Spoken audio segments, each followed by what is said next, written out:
Mesdames, Messieurs, bonsoir. Comme annoncé lors du débat sur la nationalisation de la Somaïr, le grand débat s'intéresse ce soir sur la question de la nationalisation de la Nigélec, la société nigérienne d'électricité. Une société créée le 7 septembre 1969 et qui a pour mission la production, le transport et la distribution de l'électricité au Niger. Et depuis cette date, la Nigélec s'est pleinement investie dans cette noble mission avec des résultats plus ou moins mitigés, tantôt avec des exercices budgétaires excédentaires et parfois déficitaires. Bref, depuis plusieurs années, la Nigélec rencontre d'énormes difficultés dans sa gestion et dans son fonctionnement. La ligne du Nigeria qui constitue l'architecture dans la fourniture du courant électrique pour la Nigélec depuis des décennies, notamment dans la région du fleuve et l'est du pays, a montré toutes ses limites car beaucoup de nos concitoyens se rappellent encore de la coupure sauvage d'électricité quand le Nigeria a décidé unilatéralement, suite à l'embargo injuste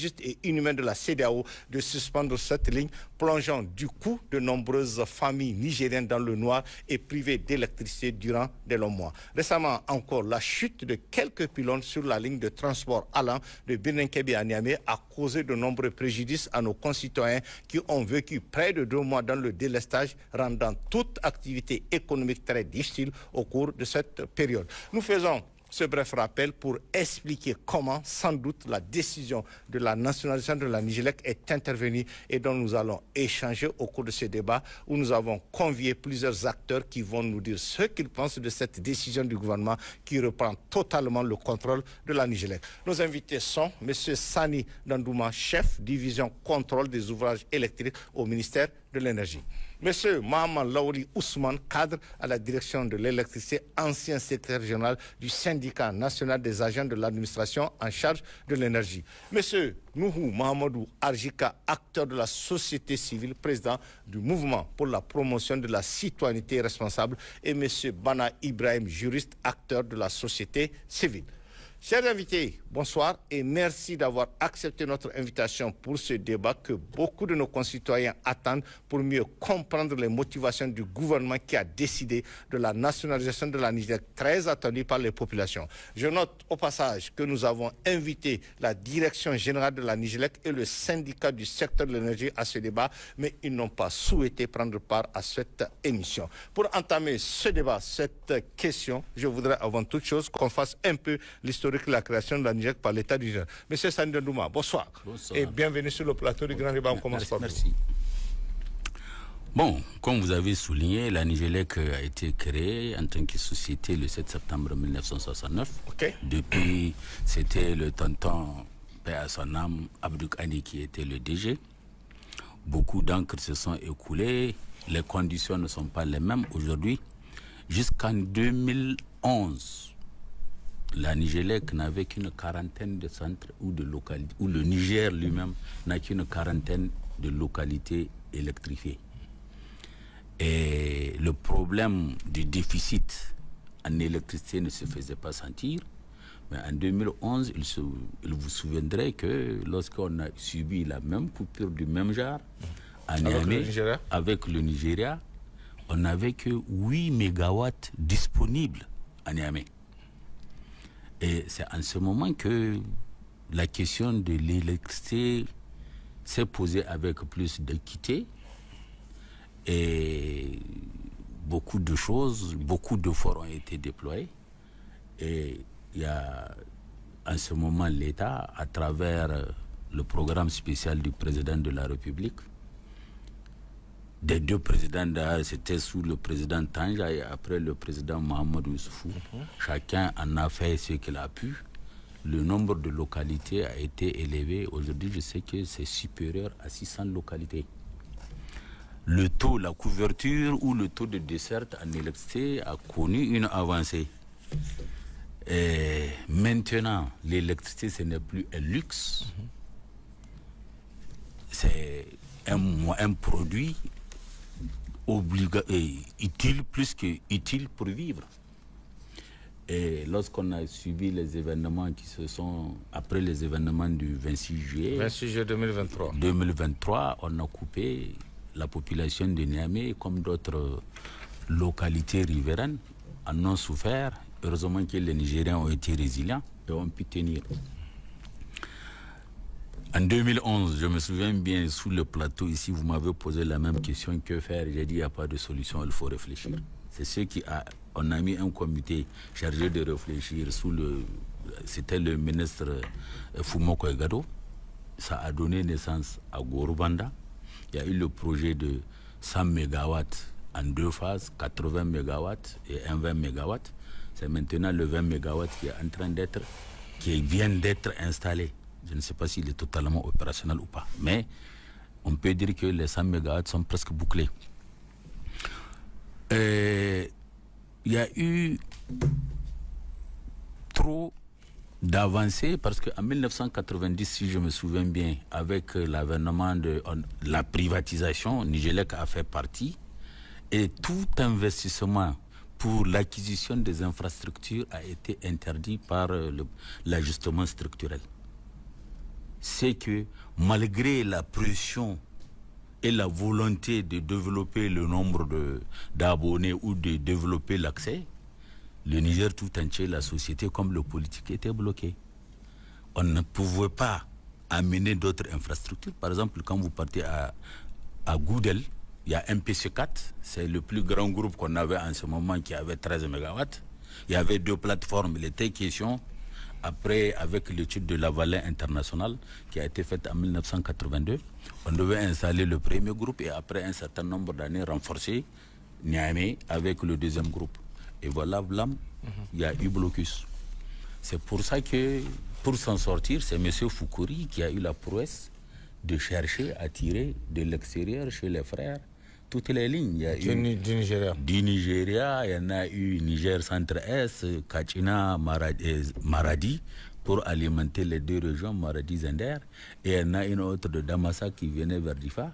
Et la ligne du fleuve qui vient de Birnin Kebi à Niamey existait. Donc, après, il y a eu des développements, les centres secondaires ont été multipliés. Je vous ai dit qu'il y en a plus de 600 aujourd'hui, pour ne pas... Le nombre exact, je sais qu'il avoisine les 1000 des localités électrifiées. Mais tout ça, là, le Niger a plus de 18 000 localités. Même s'il y a eu la SNAE, la stratégie nationale d'accès à l'électricité, qui a pris un certain nombre, il faut aller calculer combien d'années nous faut-il pour que tous les Nigériens soient satisfaits. Aujourd'hui, je vais vous dire, je suis Dieu faisant bien les choses, nous a menés dans une situation de refondation. Je vous dis ce qui a été fait là, ça n'a que trop tardé. Et la refondation pour une souveraineté, toutes les souverainetés, mais moi je vais parler de la souveraineté énergétique. Vous voyez, l'électricité, c'est le moteur du développement. Quel est le secteur qui n'en a pas besoin? Il n'y en a pas. Nous n'avons aucun tissu industriel, il est presque inexistant. Par faute de compétitivité, il n'y a pas l'électricité. L'école, il n'y a pas l'électricité. La santé, tous les secteurs sont dépendants. Et on ne peut pas, même si on fait une refondation et qu'on ne règle pas cette question, ce paramètre primordial pour un développement durable et serein et périn, je pense que ici, la question de la nationalisation, au-delà de la situation de la société elle-même, elle s'impose d'elle-même. Ça n'a que trop duré. Et je dis merci au CNSP pour avoir fait ça. On va y revenir dans le débat. Monsieur Lalousman, bonsoir. Bonsoir. Et bienvenue aussi sur le plateau du Grand. Qu'est-ce que vous allez ajouter Qu'est-ce que vous allez dire? C'est un peu l'historique de la création de la Niger par l'État du Niger. Par rapport à ce que mon collègue a dit, il y a eu des chemins parcourus. Après la création, il y avait l'étape de la concession. Parce qu'au début, c'était la gérance. Donc il y a une nuance entre la gérance et la concession. À partir de 1973, l'État a décidé de passer à une convention de concession. Et la Nigélec est devenue comme un opérateur public à qui l'État a délégué le service de production, distribution et commercialisation de l'électricité. Ça, c'est l'étape qui a suivi la création. Ce qu'on n'a pas noté dans la création, à la création, l'entité gérait 2 secteurs. il y a l'eau, il y a l'électricité. C'est très important de le rappeler. Tout à fait. Et à partir de 87, l'État a jugé de séparer l'eau de l'électricité. Donc, ce qui a constitué la troisième étape dans le processus de l'évolution de la société, évidemment. Et maintenant, à partir de 93, donc, une nouvelle concession est venue qui a permis, ce que mon collègue avait dit, l'ouverture à la Nigélec pour 50 ans. Et cette nouvelle convention, c'est en 2018, le 14 mai 2018, qu'elle a été révisée. Donc, qui a permis à la Nigélec de se conformer aux réformes structurelles que le secteur a connues. Donc, on a considéré le domaine de la Nigélec comme périmètre tout le territoire national du Niger pour qu'elle s'exerce convenablement dans toutes les localités. On a développé les moyens pour voir comment acquérir des ouvrages et transférer à l'État. Ce qui fait qu'aujourd'hui, plusieurs bailleurs interviennent dans l'énergie. Donc, ils financent le secteur. On réalise les ouvrages au nom de l'État et ça devient la propriété de la Nigélec, évidemment. L'État a facilité la mobilisation des financements dans le secteur. Donc, ce qui a permis une avancée. Il y a une avancée, il faut qu'on le note, évidemment. Maintenant, le comportement de l'entreprise à part, c'est que l'État aussi a fait et à part, évidemment. Donc, ça, c'est très important. Maintenant, en complément à tout cela, il faut qu'on rappelle bien que c'est l'État qui est le garant de la Nigélec. Même hier, avant la nationalisation. Donc, il y a d'abord l'accord de fourniture d'énergie électrique entre la République fédérale du Nigeria et l'État du Niger.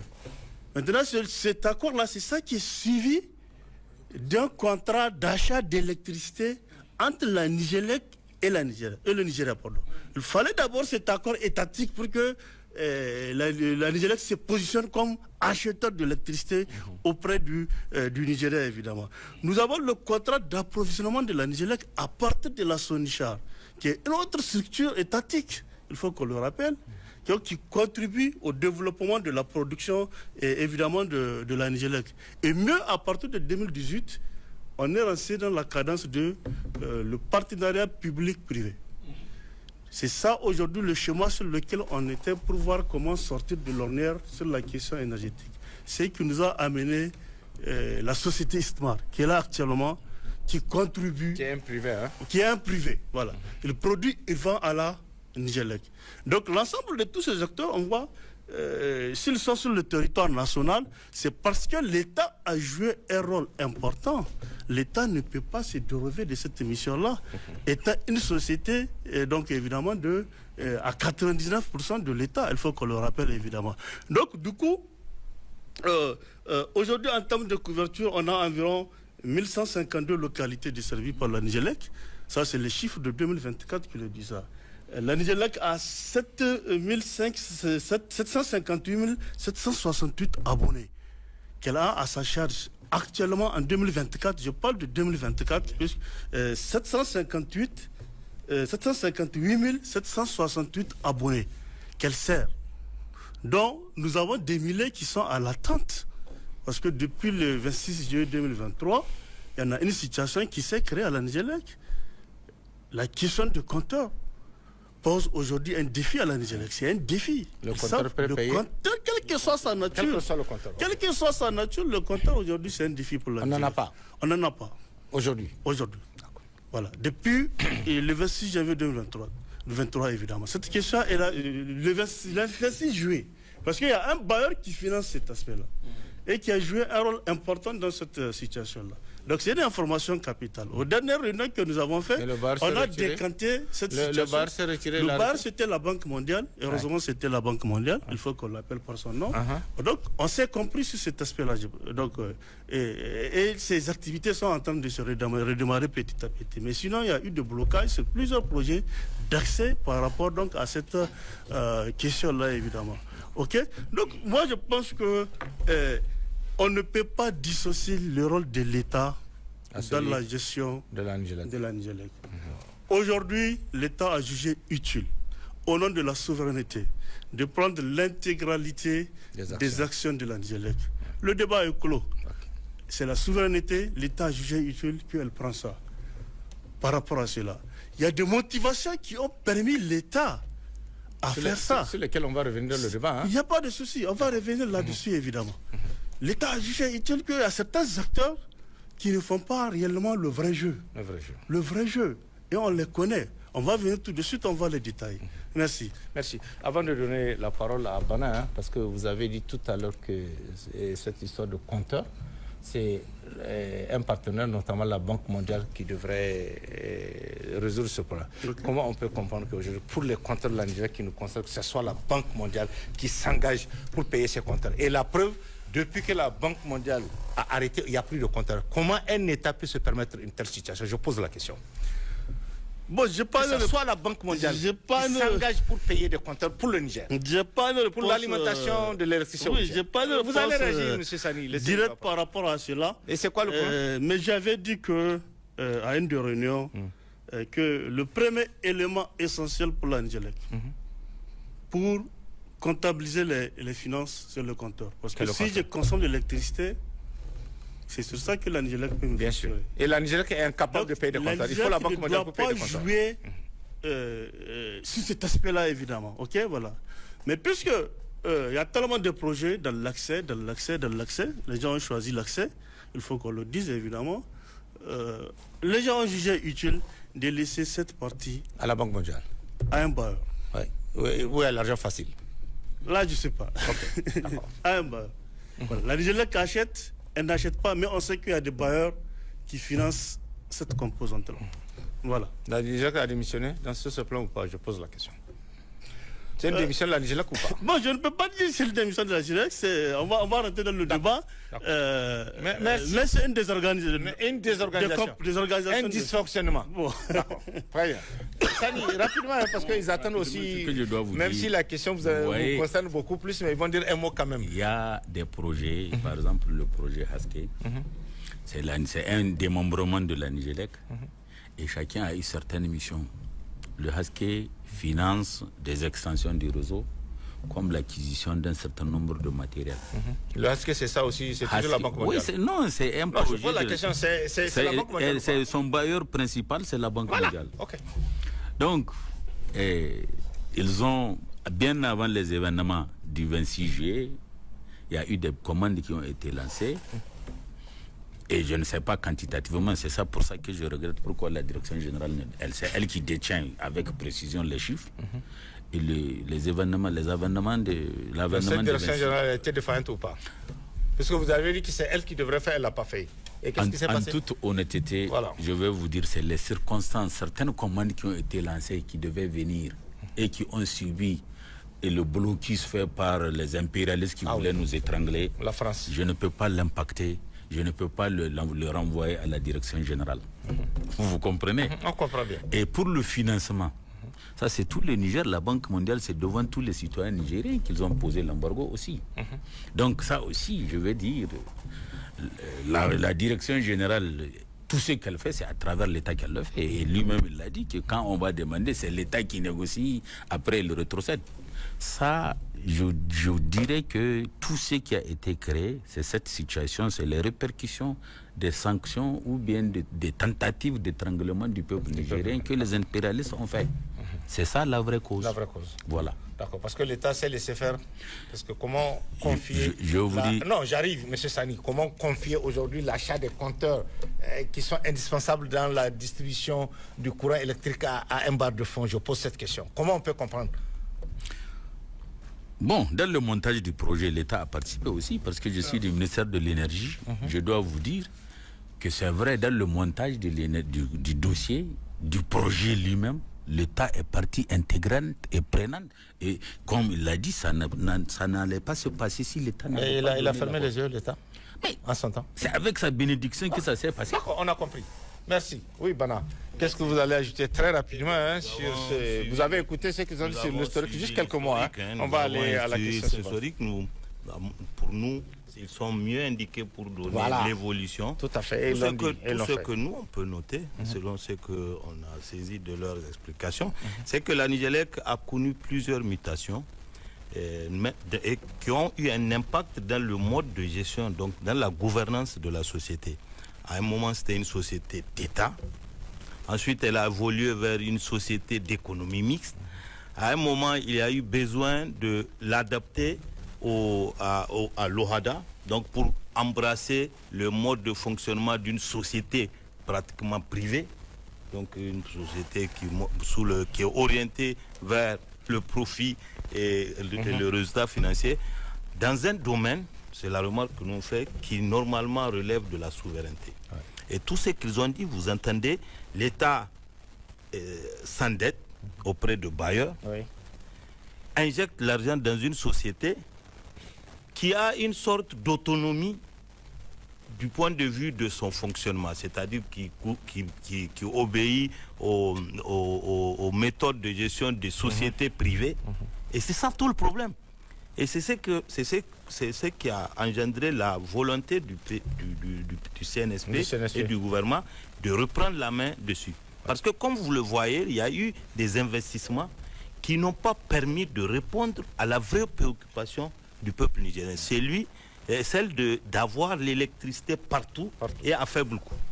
Donc, ça, on le verra tout à l'heure, ça fait partie des motivations. L'endettement excessif de l'État qui n'a pas été suivi par l'amélioration de la production énergétique pour que nous soyons dans une situation de ne pas vivre ce qu'on a vécu le 26 juillet 2023. C'est-à-dire réduire progressivement notre dépendance vis-à-vis de l'électricité fournie par le Nigeria. Pendant 60 ans, nous sommes restés dépendants. Donc, c'est ça l'évolution et c'est ça que nous avons compris qui va entraîner la décision de la nationalisation sur laquelle on va revenir. Merci, merci. Oui, M. Douachka, bonsoir et bienvenue aussi sur le podcast. Qu'est-ce que vous allez ajouter rapidement sur l'historique de la création? Vous avez écouté les techniciens, ce qu'ils ont dit. Voilà. Bon, écoutez, on a bien suivi, mais ce n'est pas le dossier Nigelec. C'est un dossier que nous connaissons il y a plus d'une trentaine d'années. Donc on connaît bien toute cette histoire depuis comme ils disent, depuis 1987, quand il y a eu justement la scission entre l'aspect électricité et la SNE qu'on avait créée. Donc tout ça, on avait suivi, on a fait le débat, on est allé à la conférence pour nous opposer au programme d'ajustement structurel qui devait conduire à la privatisation de certaines institutions comme la Nigelec ou d'autres avaient bien voulu et que ça soit comme ça. Je me rappelle d'ailleurs quand on a pris la décision à la conférence de ne pas suivre le programme d'ajustement structurel, mais ça n'a pas empêché que sitôt la transition terminée, qui était condamnée par le cahier des charges, mais le nouveau régime qui est arrivé, il a adopté une loi sur la privatisation. Le régime de l'AFC de l'époque. En 1994. Donc, et depuis que la Nigelec faisait partie des sociétés qui sont visées par la privatisation. Heureusement qu'elle n'a jamais pu aboutir à la réalisation de ça, parce que ça c'était évidemment une inspiration de la Banque mondiale et du FMI. Mais pas surtout comment on a présenté, pour moi c'est une caricature. Mais c'est pas la Banque mondiale qui vient acheter des compteurs ou non, c'est pas ça. C'est un projet.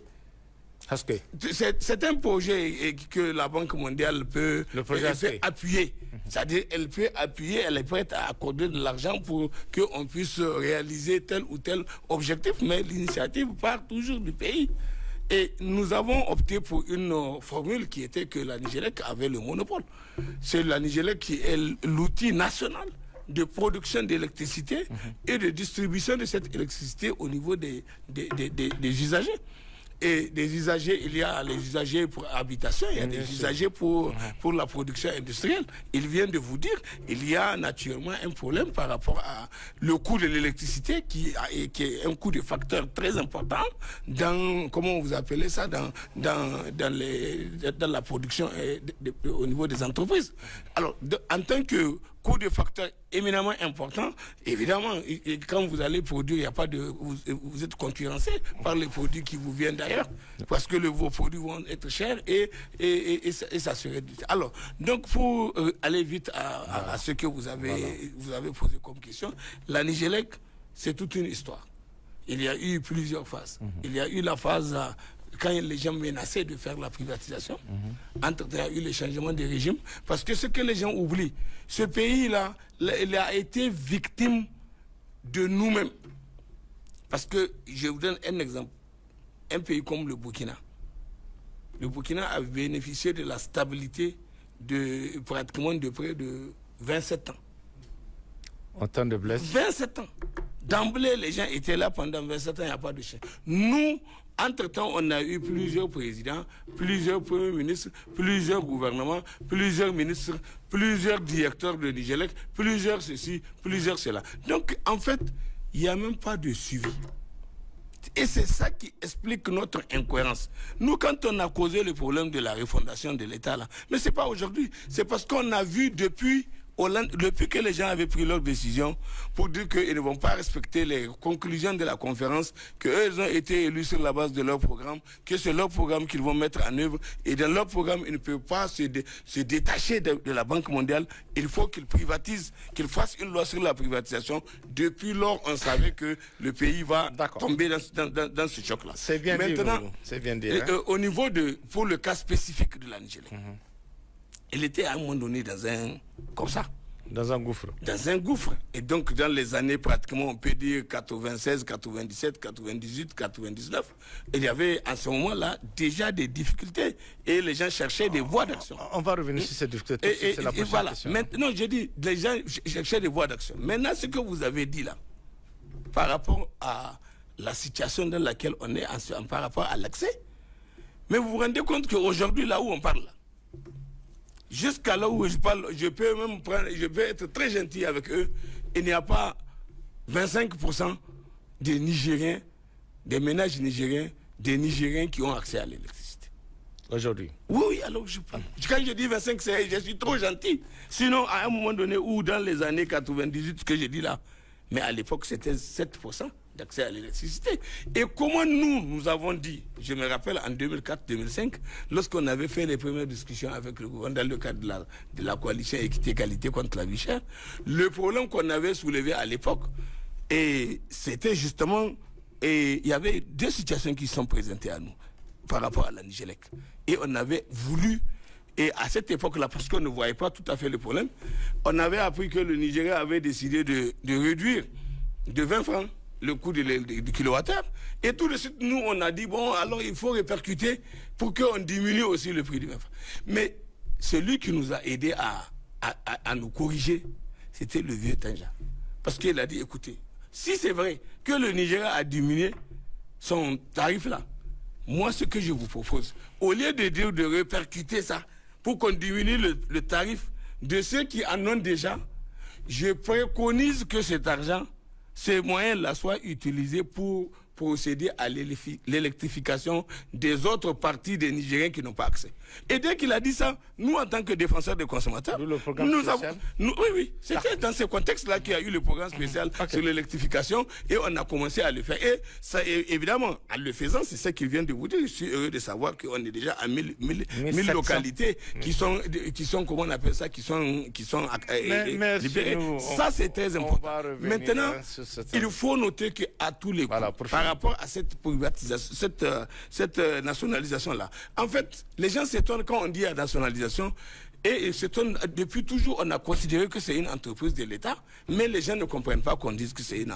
Non, c'est une société d'économie mixte à 99% et quelques, et qui appartient à l'État. Mais il y a des petites gens qui sont dedans, au nombre de 5, et qui sont dans le capital là, particulièrement la présence de l'AFD. Il y a une question de ce sens, on va y revenir, il ne faut pas anticiper. Donc, et en décidant maintenant de on va avancer. Il y a une question nous avons, comme on comprend la problématique, c'est pour ça que nous avons applaudi de nos 10 doigts la volonté du gouvernement d'aller à cette nationalisation-là. Et nous la soutenons, parce que nous voulons que maintenant qu'elle est devenue nationale, qu'elle est entièrement nationale, le gouvernement va être dans la position de pouvoir réorganiser la démarche pour pouvoir définir une voie d'action qui va permettre d'éviter les différentes disparités que nous vivons aujourd'hui et les ruptures d'égalité dans l'accès comme dans autre chose que nous sommes en train de vivre. Merci nous, on va avancer après toutes ces années où la Société nigérienne d'électricité a eu comme mission, on l'a dit, la fourniture du courant électrique à ses abonnés. Quelles sont les difficultés dont fait face cette société de manière très concrète? C'est quoi le goulot d'étranglement pour la bonne marche de cette société? C'est un constat qui est là, cette société fonctionne mal. Et pour arriver à cette situation, M. Sani? Bon, les difficultés, il y en a plein. Voilà. Les raisons, je pense, est-ce que c'est les raisons qu'il faut dire? D'abord, vous vous souvenez, c'est après la réalisation de Gorubanda, le capital de la Nigélec, avant ça, était de 3 milliards et quelques. Et même en tant qu'aller faire en tant que société privée, avec 3 milliards, elle a une petite marge de manœuvre pour aller concrétiser ceci, cela. C'est le même État qui s'est endetté auprès de la Boadé, de la BI, de qui sais-je encore. Et c'est lui qui a permis de rehausser le capital à 76 milliards et poussière. Ça lui a donné d'autres coups de plus francs. Pour être précis, c'est 76 milliards 448 millions 870 000. Donc il y a une...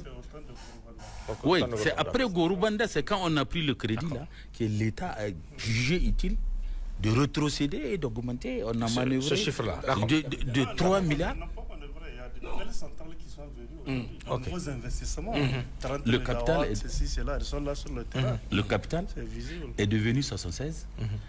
Et même ça, aujourd'hui, la question qu'il nous faut, c'est pas ces micro-marmites-là. Il nous faut des vrais projets dignes du nom, des vraies capacités à hauteur de régler et peut-être même de devenir le futur lors de la roue nigérienne. Ouais. Donc, si vous voyez, même ce capital n'est pas aussi consistant que ça. En dehors de ça, il y a la gestion interne de la société, propre à la société. Et je dois vous dire aussi, il y a un problème majeur. La discipline, le respect de l'hiérarchie d'en haut vers le bas, comme du bas vers le haut. Ça, au niveau de la Niger. Non, je veux dire pas la Niger, que tout le Niger cette fois-ci. Je prends du haut commandement de l'hiérarchie politique suprême jusqu'au plus petit degré. Si ce respect en est pour quelque chose. Quand on prend par exemple la loi sur les sociétés, quand je dis respect, c'est que quelque part on ne fait pas le respect. Je pose la question du respect. La loi de tutelle, avant administrativement, une société sous tutelle n'a pas le droit de s'adresser à une entité autre. Elle doit passer par son ministère de tutelle. Et c'est pas le cas. Ça c'est oublié, c'est même pas seulement ça. La Niger directement, elle prend attache. Ça là, je suis sûr que la majorité. Et ça date de combien de temps? Ça je sais pas. Ça c'est un exemple. Oui. Vous comprenez? Comme de l'autre côté. Parce que les gens disent souvent la Niger c'est un État. Vous comprenez? Je sais pas si et je vais vous dire, l'hiérarchie, depuis les autres régimes jusqu'à aujourd'hui, si cette discipline fait défaut, ça fait gripper la machine. Comme par exemple, je suis ministre ou je suis directeur, vous voyez, vous appelez mon agent, je ne suis pas au courant, je fais tout, vous concoctez quelque chose, je l'apprends ailleurs, demandez ce que ça donne. Et ça se fait au plus haut sommet de l'État, ça se fait à tous les niveaux. Et ce problème-là, je vous jure, je prends par exemple quand il y a eu l'IA, c'est Khalid, excusez-moi de l'expression, qui était le DG. La Nigélec a réglé un problème national en partant chercher tous les groupes à hauteur de plus de 10 milliards. On a acheté des groupes, ceci, cela. Une société qui devait faire production, transport et distribution et assurer l'accès à ces pauvres populations. On allait payer des groupes. Juste pour l'IA. Oui, pour l'IA, jusqu'à hauteur à dizaines de milliards. Je vais vous dire. Vous voyez, c'est ça où ma malédiction de contrôleur fait que j'ai remarqué que ces groupes sont tous morts. Après l'IA. Oui, vous pouvez aller constater vous-même à la station de leur carcasse est là. Bon, qui a donné les injonctions? Qui a donné les injonctions? Je suis sûr que même si Khalid est ce qu'il est, il ne va pas se permettre de prendre 16 milliards pour aller faire je suis gratuit. Pour acheter des groupes. Bon, excusez-moi. Juste le temps de l'IA. C'est pour ça que je vous dis, le respect de l'hiérarchie doit être une règle d'or. Dans la refondation, surtout, si on respecte ça. Pour ce qui est de l'Angélec, c'est facile à gérer. Ok.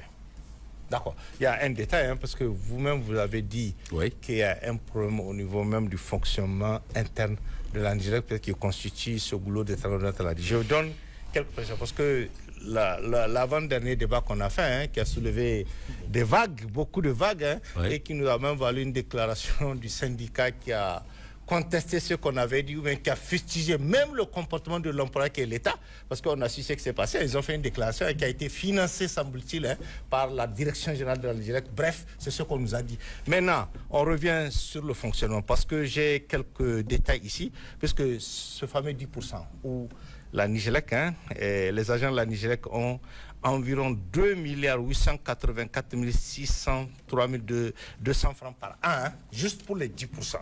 À part les 10%, il y a la participation de la société aux soins médicaux, il y a la participation de la société au fonds de la mutuelle et au fonds d'œuvre sociale, il y a la participation de la société à la retraite complémentaire, participation de la société au pèlerinage et à la Mecque, prêts, logements sociaux, prêts moyens de locomotion, acomptes spéciaux, cadeaux, sucre et ramadan avant le premier version. Comment on peut expliquer tout ça pour une société souvent qui a des difficultés dans son fonctionnement? Vous pouvez expliquer, vous? Moi, je vais vous dire une chose. Qu'est-ce qui s'est passé? Tous ces avantages. C'est vrai qu'on parle de 8 milliards. Parce que ces avantages qu'on a fait, ça fait 8 milliards que les agents de la Nigélec ont sur le dos de l'État. Parce que c'est une société de l'État. À 82,38%. Voilà. Excusez-moi. On y va. C'est vrai, on peut ici, du prime voir que c'est une aberration, c'est un scandale, c'est ceci, c'est cela. Mais le premier responsable, c'est qui? C'est ce que les gens ne disent pas. C'est qui? Le politique était au courant de tout temps. Et je vais vous dire, si la Nigélec vous sort la liste des agents non Nigélec qui ont cet avantage, c'est là que ça vous serait scandaleux. On va chercher cette liste alors. Cherchez-la. Donc voilà la vérité. Cherchez-la. On va la chercher. Donc je vais vous dire, et pour la Nigélec, excusez-moi, je n'ai rien contre le personnel. Le personnel, c'est comme moi. On est ensemble. Le personnel n'a rien à voir. Et je vais vous dire une chose. Tous les systèmes, quels qu'ils soient, tendent à chercher la position où ils occupent et où ils dépensent le moins d'énergie. Le personnel, regardez leurs avantages. Environ 2000, hein, 2000 Je vais venir, même s'ils sont 10 000. 2000. Comparez leur salaire par rapport aux autres sociétés privées. Vous comprenez? Je suis prêt à attaquer quand ils ont tort, mais je fais la défense lorsqu'ils le méritent. Les agents de la Nigélec, regardez. Par exemple, quand vous prenez tous les techniciens, je vous dis, je prends un exemple. Vous connaissez ce qu'on appelle une indemnité, un truc d'astreinte. Un truc d'astreinte. Il y a certains agents de la Nigélec qui ne peuvent pas sortir de Niamey, qui sont toujours bloqués à avoir un talkie-volti, un bip. Il y a certains, même leur service, on l'appelle Tondibia. Quand vous êtes au service SMER, là, ils sont combien à gérer plus de 2000 transports de Niamey? C'est des vrais commandos. Ou bien regardez par exemple les agents qui font le car, qui sont là, ou bien quand il y a panne, avec tous les problèmes que vous voyez, ils sont sensibles. Si vous voyez comment ces agents se défoncent, je vous jure, ce qu'ils gagnent n'est pas à la hauteur. Mais tout ça là, ces avantages ont été acceptés, entérinés et autorisés, aussi et au vu de l'État et du Conseil d'administration. Même le 13e mois qui fait environ 850 millions. C'est le Conseil d'administration. Et sans compter aussi, M. Sani, j'allais l'ajouter, il y a des catégories d'agents de la Nigélec, pour les 10%, c'est à vie. Ça veut dire quoi? Ça veut dire même ils vont travailler, ils vont être à la retraite. Et sans doute, ils vont partir, mais leurs fils, leurs arrière-fils vont bénéficier de ces 10%. C'est à vie. Comment on peut expliquer ça? Je vous pose la question, moi. Excusez-moi. Voilà. La refondation, la souveraineté, je pense que d'abord, c'est un combat pour le bien-être de tout Nigérien. Si on peut, avec la refondation, garantir les conditions du paradis aux citoyens nigériens, ce n'est pas un crime. Vous comprenez? À la hauteur de leur sacrifice, si on ne peut que faire ça, pourquoi pas?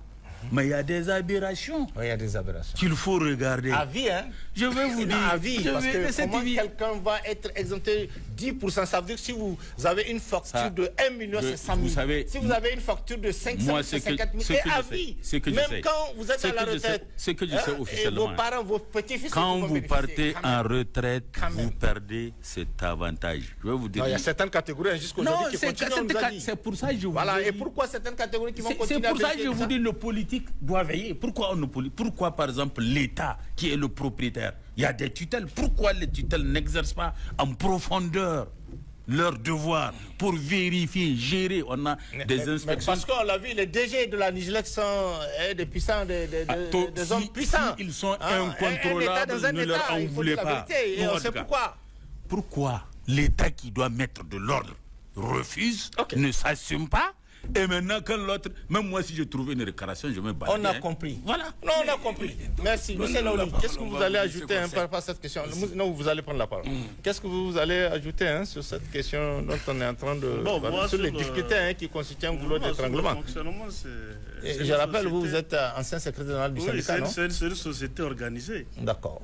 Dotée d'une direction générale et d'un conseil d'administration. Et à ma connaissance, il n'y a rien qui peut échapper à l'État. Parce que le conseil d'administration est constitué de tous les compartiments de l'État. Oui, tout à fait. Il y a la tutelle technique, il y a la tutelle financière. C'est une entente tacite entre l'État et la direction générale. Le conseil d'administration est censé traiter cas par cas la situation. Aujourd'hui, le conseil d'administration, on lui présente une situation déficitaire. Mais l'intérim, un 13e mois. Parce que tout le monde se retrouve. Voilà. Donc là, c'est un autre aspect. Donc nous, c'est nos collègues, il faut qu'on le rappelle. On a fait les mêmes écoles, on fait le même travail, ok. Moi, je suis un leader syndicaliste, ok. S'il y a des avantages qui vont à l'endroit de mon travail, à l'image de tous les autres secteurs, évidemment, c'est de le justifier. Et comme vous l'avez dit, si les avantages des agents de la Nigélec sont réellement justifiés, voilà, l'État doit voir la continuité ou bien stopper le processus. C'est à l'État de juger l'opportunité de cette situation-là. Okay. Et ce débat, nous l'avons déjà posé ça. Nous, notre souci aujourd'hui, c'est le secteur de l'énergie qui est, comme vous avez dit, qui a un goulot d'étranglement. Je vous dis que le ministère de l'énergie a été créé la fois passée, je vous dis ça à l'ancien débat. En 2016, notre ministère a été créé. C'est à partir de 2016 que le ministère a vu le jour. De l'énergie. Aujourd'hui, nous sommes à la veille du 8e ministère. À la tête de ce ministère. De l'énergie. Quand on fait le ratio, on va voir quoi? Il y a des ministres qui ne peuvent même pas faire 2 ans au ministère de l'énergie. Parce qu'on a tellement de difficultés, on a tellement de la confusion pour gérer dans ce secteur. L'État a créé ses propres structures. Ce sont les DG Landiak qui sont les véritables ministres de l'énergie. Je ne sais pas si c'est vrai ou pas. Mais c'est un autre aspect. Mais l'État a créé des structures. L'État a créé des structures et que ces structures échappent au contrôle de l'État. Aujourd'hui, ce qui concerne la Nigélec, nous avons le décret 2021-924, 2021-925, qui fixe la tutelle et qui organise la tutelle. On sait qu'est-ce que la Nigélec va faire, on sait qu'est-ce que le ministère va faire, on sait qu'est-ce que le ministère des Finances va faire. Tous les acteurs là, chacun connaît son rôle. Mais bon, des questions internes, parfois égoïstes, personnelles, il faut qu'on le dise, empêchent la bonne marche de l'activité. Et le résultat, c'est quoi? C'est les 20 millions de Nigériens qui en pâtissent. Moi, je l'ai dit chaque jour. Je l'ai dit chaque jour, sous nos parents, nos frères, nos soeurs, mères à l'hôpital. C'est nous qui sommes responsables. Parce que ce secteur-là, il est organisé. Le code de l'électricité n'a rien laissé. Tout ce qui est électricité au Niger, c'est écrit dans le code de l'électricité. Il y a des conventions qui régissent sa structure, comment elle doit fonctionner. Vous voyez un peu. Donc, il suffit qu'on accepte les textes que nous-mêmes, on s'est dotés. Et si on les accepte, on peut travailler convenablement. Mais malheureusement, ce qui vient de me décourager même, on vient de sortir d'un système que nous tous on a décrit. On a dit c'est la politique, c'est la démocratie. Aujourd'hui, on a de la refondation. On n'a qu'à jeter un coup d'œil, voir est-ce que réellement les pratiques ont changé. Donc ça continue. Est-ce que réellement, moi je pose la question, moi je pose la question aussi, est-ce que réellement les pratiques ont changé? Donc si aujourd'hui un tel régime qui est actuellement en place ne peut pas mettre de l'ordre, qui va le mettre? Et c'est là où je t'élève au plus haut niveau. Il faut qu'on mette sur l'ordre dans le secteur. Le secteur doit être réglementé, respecter les textes, respecter la hiérarchie. Chacun connaît son rôle, chacun fait son travail.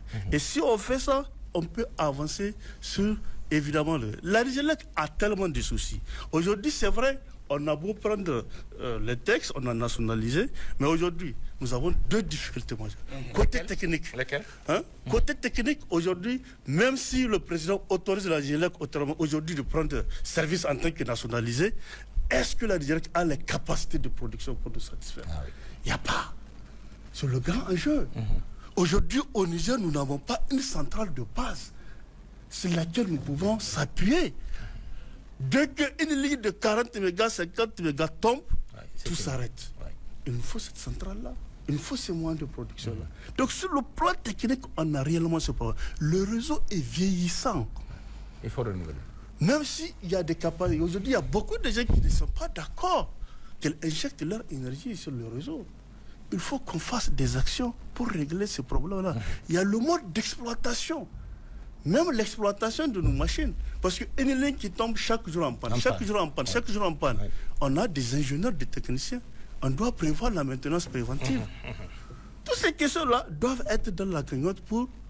On ne parle pas des difficultés financières. Il faut qu'on le note. L'État a la part aussi. L'État a promis des subventions pour la Nigélec. Parfois, elles ne sont pas honorées. Dans la réalité. Dans la réalité, ces engagements, parfois ils prennent des retards.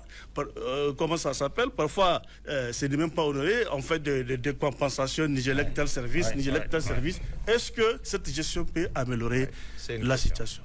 Même donc il faut qu'on pose le débat de fond par rapport à ces questions. Voilà. Avant de donner la parole à Bana, puisque vous êtes, je l'ai précisé, ancien syndicaliste, et on dit, je ne sais pas si c'est vrai ou faux, souvent les syndicats de la Nigélec, c'est eux qui font et qui défait les DG. C'est vrai ou faux? Puisque vous avez été syndicaliste, vous dictez votre loi et les DG ont peur. Et on l'a vu tout récemment, parce qu'il aura fallu qu'on fasse un débat pour poser la question de la nationalisation, pour que le syndicat sorte avec des déclarations un peu partout, et qui est financé à grands frais par la Nigélec et diffusé dans les médias privés et autres. Là, voilà. Et c'est ça, donc c'est au niveau des syndicats. Vous faites les DG et vous... Moi, je suis du côté de l'administration. Vous les défaites aussi. Je suis au ministère. Vous êtes je suis pas. Mais vous étiez syndicaliste. À votre temps, comment ça se passe? Je suis toujours. Vous êtes fort, le syndicat. Non, je pose la question, moi. Nous sommes du côté du ministère. D'accord. La Nigélec, c'est une sous-tutelle du ministère qui est autonome de tout ce qui se passe là-bas. Ok. Ils ont une fédération. Je pense qu'il doit avoir 3 syndicats. 3 syndicats. À son sein. Pour la Nigélec, c'est pas trop. 3 syndicats pour la Nigélec, c'est pas trop. Il faut les poser la question. 2000 agents, 2000 agents. 3 syndicats.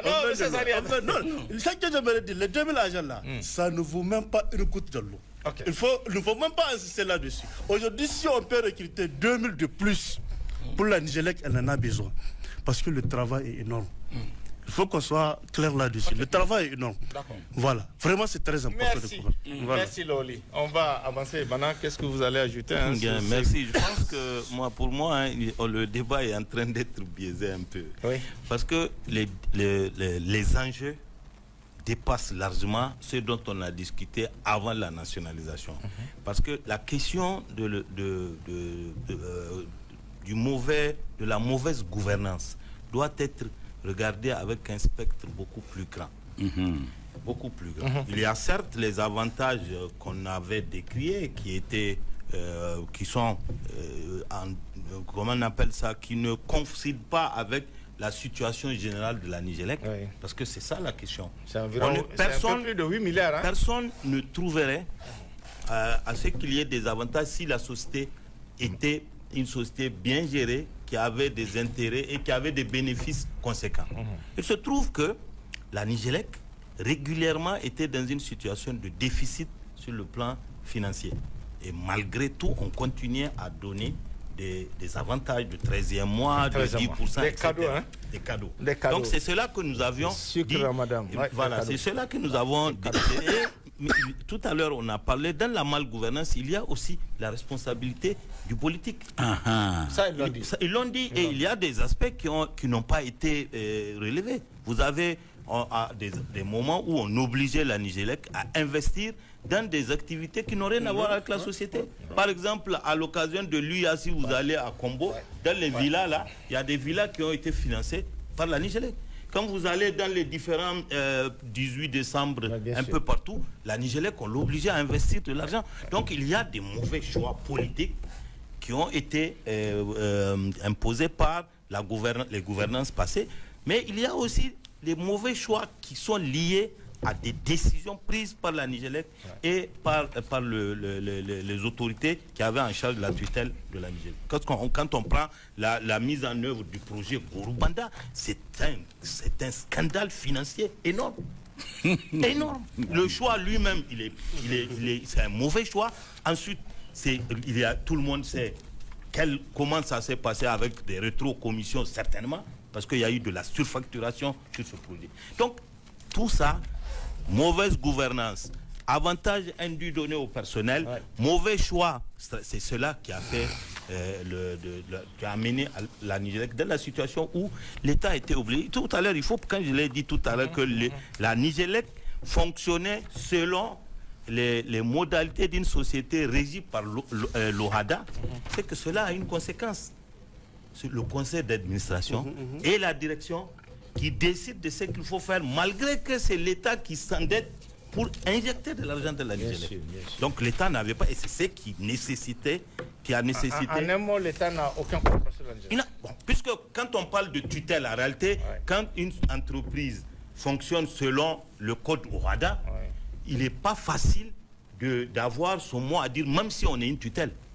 Et c'est ça la difficulté. Vous avez vu récemment les échanges épistolaires entre la ministre de l'Énergie et la direction de la Nigélec. C'est lié au fait que la société, on lui a donné un mode de fonctionnement qui ne s'est pas dans un secteur stratégique. On ne peut pas demander à l'État d'aller s'endetter à hauteur de 400 et quelques milliards, d'injecter dans une société sur plusieurs années et empêcher à ce que l'État ait son mot à dire, un regard sur comment la société est administrée ou bien comment la société fait, quelle priorité d'investissement la société fait. Tout à l'heure, on a dit, et je suis désolé, on ne peut pas faire hasquer pendant qu'on n'a pas amélioré la production électrique. Ce n'est pas possible. On ne peut pas choisir d'investir dans le transport alors qu'il n'y a rien à transporter. C'est comme si on paye un casque avant de payer une moto. Voilà. Et c'est ça les choix qui ont été opérés par la Nigélec. Et malheureusement, aujourd'hui, si un audit est réalisé, tous ces investissements massifs ont fait l'objet certainement de détournement quelque part au niveau des différents directeurs généraux qui se sont succédés. Et il y a la nécessité de fouiller, de faire un audit. Tout à l'heure, je ne suis pas d'accord avec un audit aussi institutionnel. Institutionnel parce qu'on connaît les modes de recrutement à la Nigélec. Ça n'a jamais obéi à la transparence que requiert la gestion d'un outil public. Vous allez à la retraite, vous amenez votre fils, pendant qu'il y a des Nigériens qui ont fait 6 mois, 6 mois, 12 mois de stage. C'est de père en fils à la Nigélec. On recrute dans des conditions d'opacité. C'est ça que l'ordonnance qui a nationalité a dénoncé. La gouvernance, elle était opaque, que ce soit sur le plan institutionnel, sur le plan financier. C'est ça qui a conduit la Nigélec dans la situation où actuellement il y a la nécessité. Moi, c'est là où j'apprécie et je soutiens la nationalisation. La décision du gouvernement. Ça peut nous permettre de séparer l'outil de production de l'outil de distribution et de transport. D'accord. Nous, qu'est-ce que vous allez ajouter? Vous allez réagir juste après. Non, juste après nous. En fait, vous allez réagir, M. Sani, mais ce que je veux dire, il n'y a pas à développer une forme de scandale. Il n'y a pas de quoi se scandaliser, je veux dire. Pourquoi? Parce que en fait, le problème, c'est qui nous a amené même ici, qui a amené même qu'il y ait eu le 26 juillet. Parmi les problèmes qu'on a dit, il y a le problème, l'un des problèmes importants, c'est là, on a dit malgouvernance. Et cette malgouvernance, elle est repartie sur l'ensemble de l'État. Et il se trouve qu'on a un problème d'absence de l'État incarné. Qu'est-ce qu'on appelle l'État incarné? C'est-à-dire qu'on sente que ceux qui sont appelés à représenter l'État et à défendre les intérêts de l'État au compte de l'État, de l'intérêt de tout le monde, qu'ils aient la conscience achevée de ceux qui sont là pour défendre l'intérêt général. Et ce n'est pas le cas. Même dans l'organisation tout entière, je viens de vous le dire, on ne parle pas d'aujourd'hui. Depuis qu'on a évolué, depuis 1994, après on est venu, on a fait 80, on a commencé en 2000, on a installé la situation que vous connaissez. Durant les 10 ans de Foucault, on a vu ce qui s'est donné. Et après Foucault, on a vu jusqu'à ce que l'autre, elle dit, une vieille dame là, elle dit, c'est Foucault là, quand on fait des coupures là, elle dit, c'est Foucault là, maintenant il fait. Parce que tellement les gens, dans la façon de faire, les gens ont mis le nom sur les visages. Or, ça ne doit pas être comme ça. Les entreprises publiques, sont des entreprises d'État. Ils sont là pour défendre l'intérêt de l'État. Ici, on a créé la Nigélec pour produire l'électricité et assurer le service au peuple nigérien. Mais aujourd'hui, on a créé la Nigélec comme si la Nigélec, c'est juste, on a fait ça pour ses propres agents. Oui. Qui se sucre, hein? Je pose la question. Non, se sucre ou pas? C'est pas une affaire de se sucrer. Peut-être même si tu ne parles pas de sucre, c'est du miel. Peut-être que c'est autre chose. Toujours est-il dit que ce que je veux dire, c'est toutes les entreprises d'État, malheureusement, dans ce pays, que les gens caporalisent pour faire de la gestion patrimoniale. Et ça, c'est toutes les administrations. Toutes les entreprises publiques. Quand vous prenez aujourd'hui, vous prenez Niger Télécom, allez-y voir ce que ça donne là-bas. 14 syndicats. Toi, tu dis qu'il y a 3 syndicats. Là-bas, c'est 14. Allez-y voir les autres secteurs. Et combien de syndicats? Regardez le secteur de l'éducation. 80 syndicats. Peut-être que quelqu'un m'a dit 90. Et pourquoi tous ces syndicats, nous? Mais je ne sais pas, on va fouiller un jour. Quand tu seras prêt, on va faire le débat. Je vais venir, on va faire le débat là-dessus. C'est pour vous dire, nous aujourd'hui, on a fait des assises. Tout le monde a suivi. Et à l'occasion de ces assises, on a fait un diagnostic de la situation. Et on a essayé de comprendre c'est quoi en fait qui est à la base des problèmes, quels sont les facteurs et les déterminants qui sont à la base de la mauvaise gouvernance, de la malgouvernance. Mais parmi les facteurs qu'on a identifiés, il y a justement tout ce qu'on a dit. Les gens, ce n'est pas seulement les PACA, il faut ajouter autre chose. Là, quand on parle de la Nigélec, aujourd'hui, Istimar qui est là, qui a amené Istimar? Et Istimar, aujourd'hui, elle facture. Oui, elle facture la Nigélec.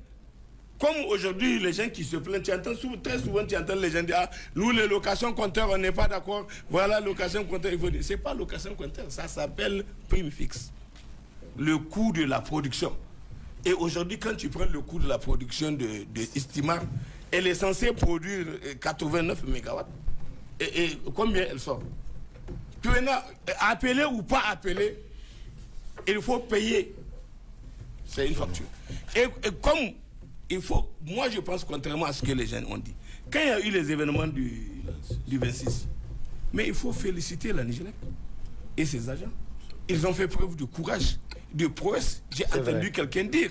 Parce que grâce à leur détermination, on n'a pas satisfait tout le monde, mais on a réussi à mettre en place une organisation équitable qui a fait que même les... Comment vous appelez ça? Le délestage qu'on fait, pour la première fois, on fait un délestage programmé. Alors qu'avant, le délestage était sauvage. Tu ne sais pas quand est-ce qu'on va couper. Quand est-ce que ça va revenir? Parfois, d'autres, on les fait 3 heures de temps, d'autres, on les fait 30 minutes, d'autres, on les fait 15 minutes, d'autres, même pas du tout. Mais c'est comme ça, ça se gère. Mais avec la situation qu'on a connue, compte tenu de ce qu'il faut faire une organisation, tu devais aider à une... Parce que là, on sait que ça ne vient pas que de la Nigélec. Ça vient de ceux qui ont décidé de couper de manière injuste la production, l'arrivée de l'électricité au Nigeria. Donc les gens ont dit, on va faire, c'est la souveraineté, on va faire preuve de stoïcité et on va faire preuve de résilience. Et les gens ont accepté. Même quand il y a des délestage, les gens sont d'accord. Ils ne se plaignent même pas. Pendant 2 ans là, si ce n'est pas cette fois-ci, la dernière fois, il y a 2 mois, là, les 2 derniers mois qui sont passés, les gens ont commencé à se plaindre parce qu'ils se demandent pourquoi c'est encore on est revenu là. Et parce qu'en ce moment, ils n'étaient même pas au courant qu'il y a eu le problème de la rupture du truc. Parce que au fur et à mesure... Les pylônes qui sont tombés. Les pylônes qui sont tombés, au fur et à mesure, on réduisait notre besoin, notre appel. On appelait avant jusqu'à 70%. 80. Et jusqu'à 70%, après c'est revenu 50%. Et même quand ils ont repris là, on était à 50%. On n'a pas repris les 70%. Maintenant, après, on continue à diminuer. Quand on a pu réussir à mettre en place les outils qui étaient là. Et comment on appelle ça, le truc c'est les Marocains. Et puis ensuite, j'ai vu qu'il y a un truc de 30 MW qu'on a fait, même à côté de Gorubanda sur le solaire là. Puis ensuite, d'autres investissements qui ont pu être faits et qui ont rendu possible une amélioration, pour moi, positive de la production nationale. Ce qui a même amené la dernière fois le ministre des Affaires étrangères à dire, quand il quittait le pays, il y avait 0 kilowatt qui vient du Nigeria. En fait, parce que quand il quittait le pays, il y avait les pylônes qui sont tombés, donc il y avait 0 arrivés du Nigeria, et il n'y avait que tout ce qu'il y a comme production nationale avec les différents appareils que nous avons. C'est ça qu'il y avait à la veille de son départ. Bon, ça a été mal interprété. Les gens ont dit beaucoup de choses en disant que voilà, il y a contradiction entre lui et le Premier ministre, alors qu'il n'y a aucune contradiction. C'est juste une façon, le style de langage. Alors, donc, ce que je vais dire, et ce que je vais dire qui est très important, la volonté ici, à mon avis, dans ce qu'ils ont dit, par rapport à la privatisation, et disons par rapport à la nationalisation, c'est pour justement sortir à des acteurs qu'il fallait sortir de ça. Par exemple, l'AFD. L'AFD, c'est la France. Le simple fait, avec les petites parts là qu'ils ont, ils pouvaient continuer à nous nuire. Il y a d'autres acteurs qui se sont donné des parts. Si vous regardez, ils se sont donné des parts, donc la Nigélec les appartient aussi. Donc il y a certains personnels qui font partie des propriétaires de la Nigélec. On a certains agents. Non, je peux donner ces détails, puisque le personnel de la Nigélec, j'ai le dossier. Donc très bien, maintenant vous allez, quand je finis mon intervention... À 0,43%, la Sonibank à 0,7%, l'Agence française de développement que vous évoquez à 0,5%, la Banque internationale pour la VBI à 0,2%, la ville de Niamey 0,3%, la ville de Zender 0,1%, la ville de Maradi 0,1% et la ville de Taouza. Voilà. Et donc, au total, ce n'est que 0,1%. Même avec 0,1%, vous avez un droit. Vous avez un droit avec lequel vous pouvez venir chanter. À l'État, hein? À l'État. 0,2%, les gens font du chantage. Est-ce que vous comprenez? C'est pas négligeable. Quand tu dis 0, par exemple 0,3%, 43%, mais aujourd'hui on est à 76 milliards. 76 milliards du capital, c'est ça le truc. Et comment on a constitué les 76 milliards de capital? Et c'est ça que les gens ne comprennent pas. Aujourd'hui, si on devait contraindre la Nigélec, parce que ce qui s'est passé, il faut réellement Mogodema Allah. Comme Mogodema, le fait d'avoir nous fait le combat pour rendre possible la création de comment on appelle ça, de la Soraz là, pour produire le pétrole nigérien. Et grâce à ça, on a eu du gazole qui nous a sauvés. Parce que imaginez qu'on devait importer le gazole pour faire fonctionner les machines. Alors au moins de tout on allait faire comment? Donc non, c'est pour dire, parce qu'il y en a qui manquent de vision, qui manquent de prévision. Donc Abdoulaye, je termine avec cette dernière partie là. Retenons que il y a eu beaucoup de choses. On ne peut pas l'imputer à une personne, à un groupe de personnes. Il faut considérer que c'est notre gouvernance totale dans ce pays-là. C'est pour ça qu'on est en train de parler de la refondation. C'est pour ça qu'on doit refonder. Il faut qu'on l'amène à comprendre quelle est la vocation que nous devons nous donner de cette refondation qui ne doit pas échouer pour qu'on ait une gouvernance vertueuse, une gouvernance au service de la nation et du peuple. Une gouvernance qui va protéger les intérêts du pays et qui va lutter contre certaines pratiques comme la rupture d'égalité. Ce que vous avez dit là. Quelqu'un a dit dans leur déclaration, j'ai entendu quand ils t'ont attaqué, comme si c'était à toi qu'on donnait les 3 francs de trucs. Non, c'est pas toi. La redevance sur RTN, c'est pour le RTN, c'est pas pour toi. Et donc, ils n'ont pas à s'en prendre à toi parce que tu as dit simplement ce que tu as comme document qui est sorti comment on appelle ça. Et lui, il dit que il faut qu'on sache que eux, voilà, pendant que les gens dorment, voilà, eux, ils sont en train de travailler. C'est bien. Nous les félicitons. Mais ils n'ont pas vu les militaires qui vont... Nuit et jour. Et nuit et jour. Ils n'ont pas vu ceux-là qui sont dans la brousse en train de tirer. Et ils ont combien? Non, j'arrive. Ils ont combien? Combien ils ont les soldats? Les soldats, ils ont combien? Combien ils ont les FDS? Et eux, pourtant, c'est leur vie qu'ils donnent pour défendre... Donc, ça veut dire qu'il faut que les gens, dans la façon de parler même, il faut savoir quoi dire. Nous sommes un pays, on cherche maintenant à nous retrouver, à recréer les conditions d'une sérénité, d'une cohésion et qui va nous permettre de créer la synergie globale pour affronter les défis importants qui sont devant nous parce que nous avons décidé de vouloir affirmer notre souveraineté et notre indépendance. Et ça ne peut pas se faire dans la désunion. C'est pour ça qu'on a convié le syndicat de l'énergie sur ce plateau. Je pensais qu'il devait être là. Moi, c'est pour ça que j'étais là. J'étais là parce que je voulais un débat sain. Ils auraient dû venir pour présenter leurs arguments. On les a conviés. Vous faites un travail. C'est un choix que vous avez fait. Venir profiter pour dire c'est quoi exactement leur problème. Le salaire que chacun prend là-bas, c'est qu'eux ils prennent comme salaire, c'est qu'on les donne. Mais c'est en fonction de leur travail, de leur astreinte, de leurs obligations. Mais on n'a pas dit qu'on va leur faire des avantages. C'est qu'on a dit là, les avantages de 10%. Mais pourquoi on va les donner 10%? Pourquoi? Est-ce que lui, le contractuel qui forme l'enfant, qui va là-bas dans la fin fond de la bourse, même pour avoir son pécule, je ne parle pas de salaire parce qu'il n'a pas de salaire. Il va dans le fin fond pour aller enseigner les enfants. Eux-mêmes qui sont là, parmi ceux qui ont parlé, c'est les enfants de la bourse. C'est les enfants de la bourse. S'il n'y avait pas eu ces enseignants-là qui sont partis les enseigner, ils allaient venir. C'est très bien, donc moi, je ne veux pas que les gens nous créent des problèmes. On est dans une situation où on cherche une solution globale. Nous devons nous comprendre. Et ce qu'il y a là où il y a des abus, il faut faire. On a fait une résolution, je termine Abdoulaye, on a dit dans la recommandation là, il faut supprimer tous les avantages indus.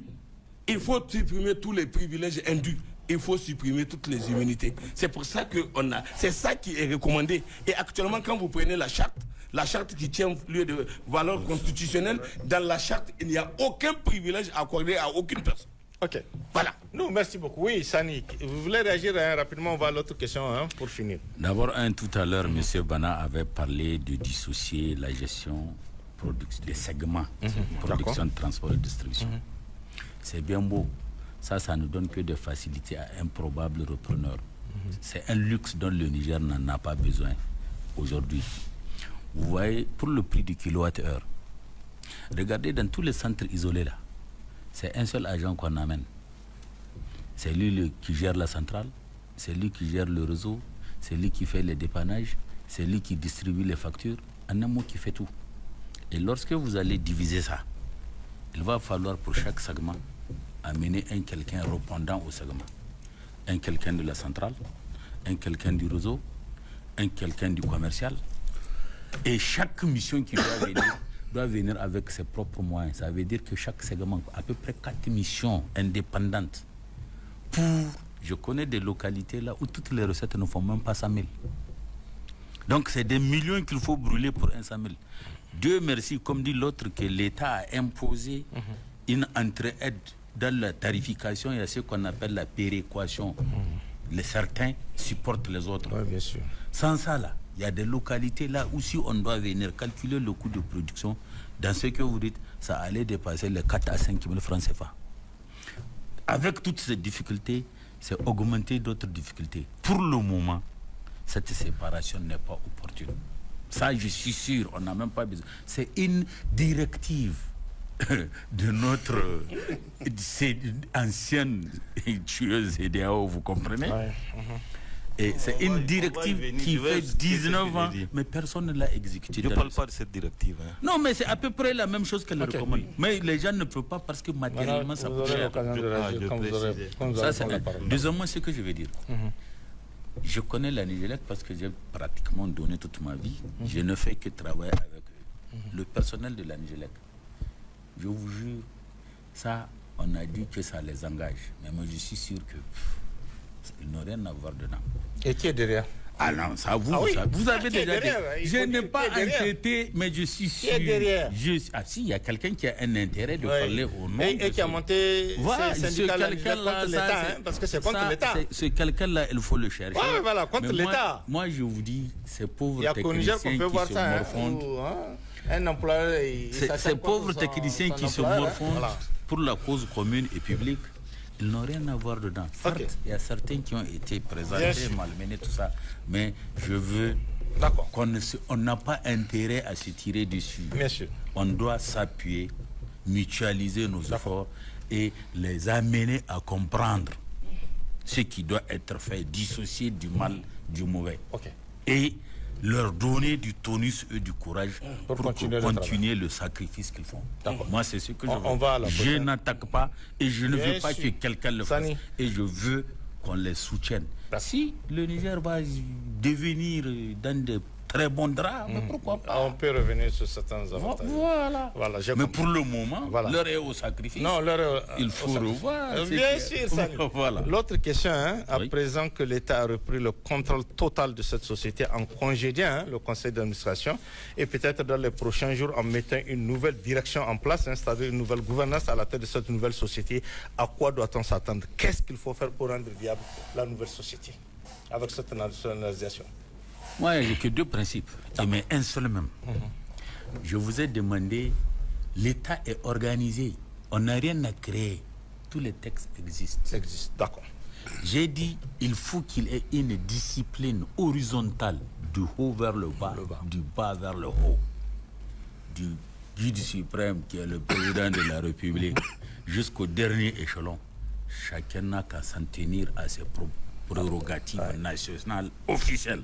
Dans le respect de la hiérarchie. Voilà. Si on fait ça là, je vous jure, tout ira. Mais lorsque, par exemple, après tout ça, vous appelez, parce que la DG ou le directeur est votre parent, vous l'appelez à l'insu, sans autorisation fondée, tout ça, vous l'autorisez à faire certaines choses. Ça ne marche pas comme ça. Bon, donc honnêtement, la première règle, c'est ce respect strict de la hiérarchie horizontalement, et de l'autre côté, prendre les mesures idoines, appropriées, pour améliorer la gouvernance dans la possibilité du moment. Merci. Voilà. Merci. Laoli, qu'est-ce que vous allez ajouter sur cette question Bon, qu'est-ce qu'il faut faire pour rendre viable la nouvelle société Je pense que l'État a ses propres motivations qu'il avait amenées donc à nationaliser cette société. C'est d'office, le conseil d'administration a été dissous, c'est ce qui fait que obligatoirement on sait qu'on attend il faut aller vite à une nouvelle gouvernance. Une nouvelle gouvernance, voilà. Tout à fait. Donc la première des choses, c'est acter d'abord la nationalisation. Parce qu'il faut qu'on ait une ordonnance qui va acter. Bien sûr. Et c'est pas encore fait je pense pas.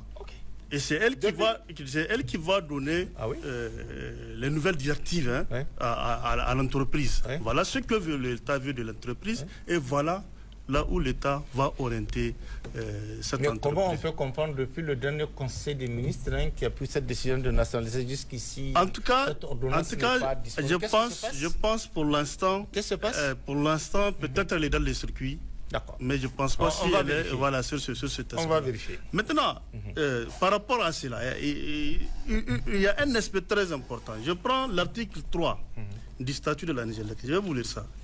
Il dit la société Nigélec a pour objet sur tout le territoire de la République du Niger la réalisation de toute entreprise et opération concernant la production, l'achat, l'importation, le transport, le mouvement et la distribution de l'énergie conformément aux lois et règlements en vigueur. Elle peut prendre des participations dans d'autres sociétés ou constituer des filiales lorsque ces opérations sont justifiées pour la réalisation de l'objet social. Elle peut effectuer des prestations pour le compte d'autres sociétés. D'une manière générale, elle peut accomplir toute opération en se rattachant directement ou indirectement à l'objet social susceptible d'en faciliter la réalisation. Donc, quelque part, le problème est ici. Le problème est ici. Parce que la première mission de la Nigélec, on sait, c'est clair. Produire, distribuer, commercialiser de l'énergie. C'est ça sa première mission. Et chemin faisant... Et non pas prendre des actions dans une autre société. C'est qu'on l'a vu. Quand tu n'as pas pu gérer ce qu'il y a à l'interne, comment tu vas sortir ailleurs? Et faire des bénéfices. Et faire des bénéfices. Ça, c'est le premier. Il faut qu'on examine les textes. Parce que c'est sur les textes que les gens utilisent la base juridique pour justifier ce qu'ils sont en train. On fait du bruit dans la rue, mais quand on part au fond, on se calme parce que c'est déjà écrit. Laoli, ce bénéfice-là, parce que la Niger, on l'a vu, le document est là, qui prend des actions au niveau de Mastrine à hauteur de, je vois, 4 milliards, jusqu'à 4 milliards 344 millions. Et ce bénéfice-là, ça va où? C'est pour savoir les actions que la Niger prend dans cette société, ça va où? Alors c'est au conseil. Les dividendes qu'elle gagne, on fait quoi avec? Ça arrive à la Nigélec en c'est au conseil. On fait quoi avec? Moi, c'est la question que je pose. Moi, je ne suis pas administrateur. Elle a pris des actions, elle a participé. Et dans une autre société, je crois que c'est au Nigeria, non? C'est ça, c'est au Nigeria, non? Il y a plusieurs autres entreprises.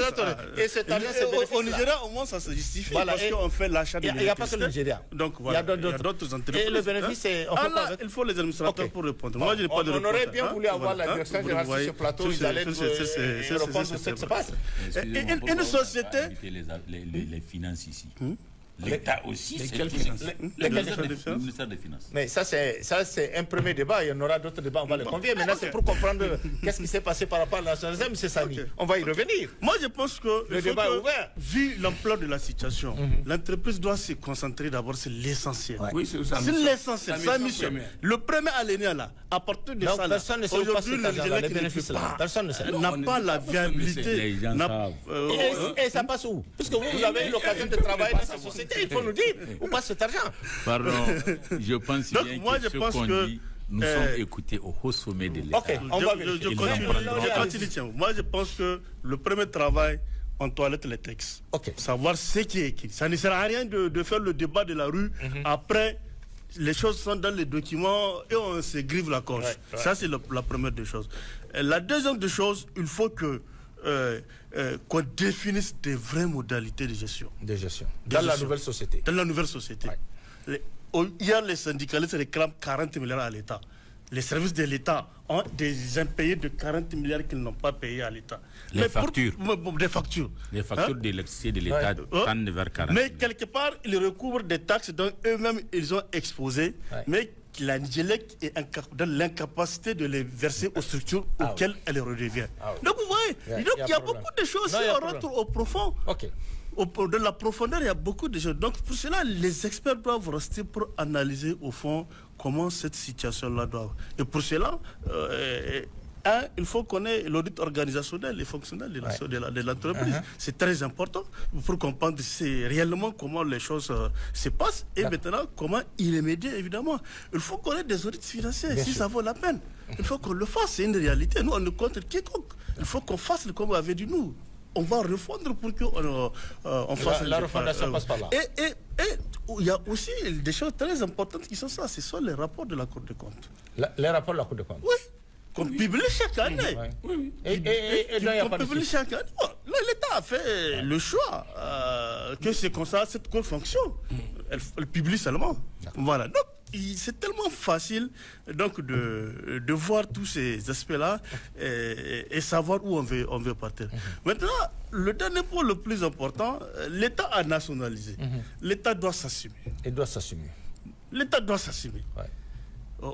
Aujourd'hui, dont je vous parle, la Nigélec, normalement, l'État doit lui verser 26 milliards de subventions. Avec tout le bruit qu'on est en train de faire. 26 milliards de subventions. On a signé un contrat de performance entre l'État du Niger et la Nigélec. On a fait 2019-2021. Ni la Nigélec, ni l'État, personne n'a honoré ses engagements. Le rapport de consultant, c'est ce qu'il avait sorti clairement. Les indicateurs techniques, les indicateurs financiers de la Nigélec n'ont pas été honorés.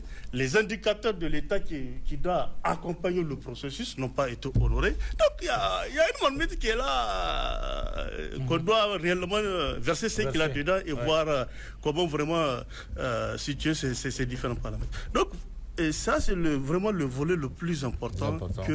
qu'on doit avoir une vision sur ça. Et la nouvelle entreprise doit avoir un plan de viabilité financière.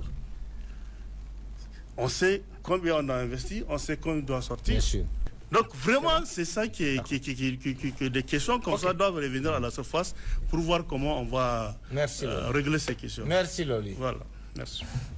Merci. Oui, Bana, rapidement. Je pense que d'abord, avant de répondre à votre question, je vais préciser un peu mon idée tout à l'heure. Quand je parle de séparer, moi je parle d'une restructuration profonde. Vous savez, aujourd'hui, la Nigélec, tout le monde est d'accord, a un passif énorme. Le passif, en termes financiers, il est énorme. Et lorsque on veut améliorer la production, avec une entreprise qui traîne un passif lourd, ça devient difficile, y compris pour, d'abord, s'endetter pour faire les investissements nécessaires. Parce que quand on fait de la nationalisation, on est confronté à un défi d'investissement. Lorsque avant, par exemple, l'AFD était dans le capital, l'AFD a mené du financement. Investissez dans le domaine de l'énergie. Aujourd'hui, on sort l'AFD, les investissements, le manque à gagner, l'État doit les chercher ailleurs. Ça, c'est sûr.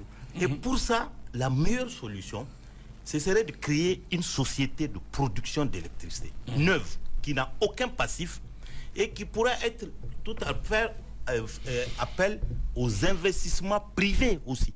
Parce qu'il faut qu'on se dise aujourd'hui, répondre à la question, au défi énergétique, l'État seul ne peut pas l'assumer. Ouais.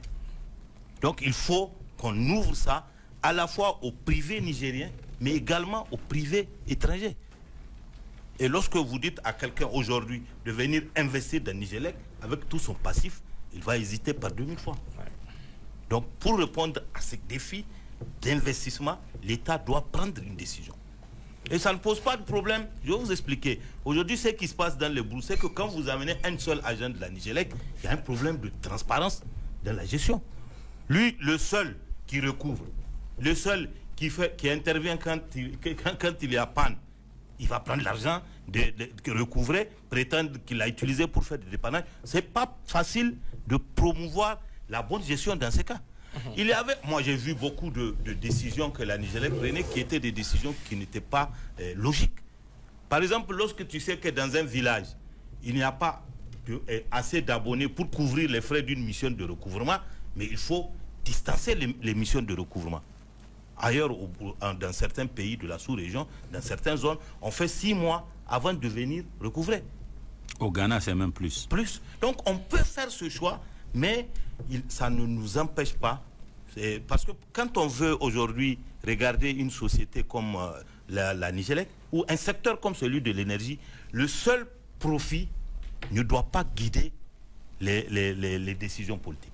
Parce qu'on est quand même dans un secteur où on doit assurer un droit à l'énergie, qui est un droit fondamental. Donc, il faut aussi que l'État regarde cela. Et pour améliorer le compact énergétique, il va falloir ouvrir la production aux investisseurs privés nigériens et étrangers. Et je ne sais pas par comment ça doit se faire, mais il faut le faire. Okay. Je vais vous prendre un exemple aujourd'hui. On a une ligne que l'État a construite. Oui, non, ça c'est hyper moyen. On a une ligne que l'État a construite sur la base d'un emprunt d'environ 30 milliards. Une ligne de transport qui ne sert à rien. Qui ne sert à rien au niveau de la Soras. Au niveau de Soras, qui devrait normalement prendre le surplus de 2 mégawatts de la Soras et sur laquelle les Chinois et la Nigélec ne se sont pas. Qui ne sert à rien. Aujourd'hui, l'une des solutions pourrait être d'aller vers, par exemple, une nouvelle société chinoise qui est Huawei, aujourd'hui, pour créer une centrale hybride solaire et thermique qui fonctionne par exemple avec le fuel, parce qu'il y a un excès du fuel au niveau de la Soras et qu'on n'utilise pas. Si on fait une centrale solaire, mix solaire et thermique, on peut répondre. Et déjà on a une ligne de transport qu'on a construite sur la base d'un emprunt de 30 milliards qui ne sert à rien. On peut le faire et ouvrir cela à des capitaux nigériens. On a aujourd'hui des milliardaires qui ont leur argent qui ne l'investissent pas. Si aujourd'hui l'État les réunit et leur dit voilà un projet qui coûte tel nombre de milliards où vous allez produire, aider l'État à améliorer la production énergétique. Ça, c'est une des solutions. D'accord. Il y a une précision importante que je voulais donner par rapport à la ligne qu'il a parlé. Vous voyez, je ne parle pas trop, mais je donne des grands ensembles qui reviennent partout. La ligne là que vous avez parlé, ça a amené à son temps le Premier ministre Brigitte Raffini à écrire une lettre.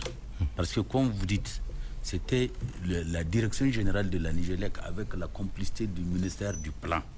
Ils sont partis négocier à l'insu du ministère de l'Énergie tout ce qu'il y a. Vous comprenez? Celui qui est responsable de la politique énergétique n'est pas au courant. C'est lorsqu'on a entendu que tout est OK, le Niger est engagé, c'est là qu'il y a eu un scandale au niveau du gouvernement et c'est là qu'il y a eu une circulaire, vous comprenez, pour dire que dorénavant, que n'importe qui, quand il intervient dans un secteur, il faut associer les gens du secteur. Et c'est pour ça que moi, sans donner tous ces détails, je vous dis, respectons les attributions. J'ai parlé d'en haut. Non, on est d'accord. Vous comprenez? Et les détails que vous dites là, nos textes, le Niger a opté. Avant, c'était le monopole production, transport et distribution qu'on donnait, mais il n'y a qu'une petite ouverture. Dans les deux cas, on a donné au privé la possibilité, vous comprenez, d'amener, c'est comme le cas de Setmar, c'est ce qu'on appelle la production indépendante. Tout investisseur privé qui veut, il n'a qu'à venir faire de la production, mais tout en se raccordant à la société. C'est à la société qu'il... Mais maintenant, si il va falloir réfléchir et redécider, parce que moi je trouve, qu'est-ce qui nous a amené à la nationalisation? On était dans un schéma de la non-nationalisation. Moi, personnellement, je veux qu'on renforce nos propres outils nationaux, leur donner des capacités majeures, même s'il faut injecter des capitaux. C'est pour ça que j'ai une parole à dire. Je voulais parler aux plus hautes instances de ce pays. Ils ont un devoir historique et ils doivent avoir ce courage. Il ne faut pas écouter. Le président de la République a sorti le plan de 5200 MW. J'aurais voulu que ça soit 10 000 MW. Ouais. Et pas 600, commencer par 2000 MW. J'entends des gens critiquer ça à tort et à raison. Ils ne voient qu'au bout de leur nez. Et je vous jure, toute cette solution, il nous faut des méga moyens de production. Le Niger a la bénédiction divine. On a le soleil, on a le vent, on a les comment on appelle ça, les minéraux de tout genre. Le charbon. Vous comprenez? Et on a le fleuve. Mais les gens veulent des mini marmites qui créent des problèmes. Les mini-marmites, là, je pose la question, c'est peut-être une affaire de marché, c'est une affaire d'argent qu'on peut récupérer tout de suite, il faut le dire. Sinon, si on peut investir à long terme, pourquoi aller chercher ces petits groupes par-ci, par-là? Or, on sait même l'achat de groupes rapporte quelques petits sous à des gens, à des individus, il faut dire la vérité. Merci beaucoup. Nous, rapidement, parce qu'on est pris un peu par le temps. Vraiment, on va finir. Je vous ai suivi avec, avec beaucoup d'intérêt, mais je note une seule chose. Nous devons avoir en conscience que la question énergétique est une question stratégique. Et que le développement que nous cherchons, il ne peut être au rendez-vous que lorsque nous aurons créé les conditions de répondre à ce que nous avons déjà dit dans la Constitution déjà de la 7e République, puis dans la charte. Ça a été repris dans la charte, la question de l'indépendance énergétique. De se battre pour créer les conditions de l'indépendance énergétique et de l'autonomie qui rend de l'autonomie qui va pouvoir permettre aussi ici de prendre en charge un certain nombre de projets à notre niveau. Aujourd'hui, nous ne sommes pas seulement comment on appelle ça, Niger, on est à AES, et qu'on a tous du potentiel, on a tous des besoins, et il faut que nous organisions la stratégie qui va nous permettre de valoriser ça. Dans Nigelec, c'est notre outil. Aujourd'hui, l'État a nationalisé ça, nous devons nettoyer les textes, nettoyer les pratiques. Et il y a des choses à réformer. Pour être dans la position d'asseoir les conditions d'une gouvernance maîtrisée, transparente, une gouvernance honnête, une gouvernance sincère qui va nous conduire vers le rétablissement de l'égalité. Parce qu'en fait, ce que les jeunes n'ont pas retenu, Abdoulaye, mais tous les problèmes que vous entendez les gens là souvent faire du bruit à gauche et à droite, on dit justice sociale, ceci, cela. Mais le problème, c'est pas à quelqu'un, c'est dans la loi qu'on avait commis des erreurs graves et qu'on a essayé de corriger à l'occasion des assises et qu'on a essayé de corriger dans le contenu de la charte que nous avons aujourd'hui. Aujourd'hui, on a une charte citoyenne.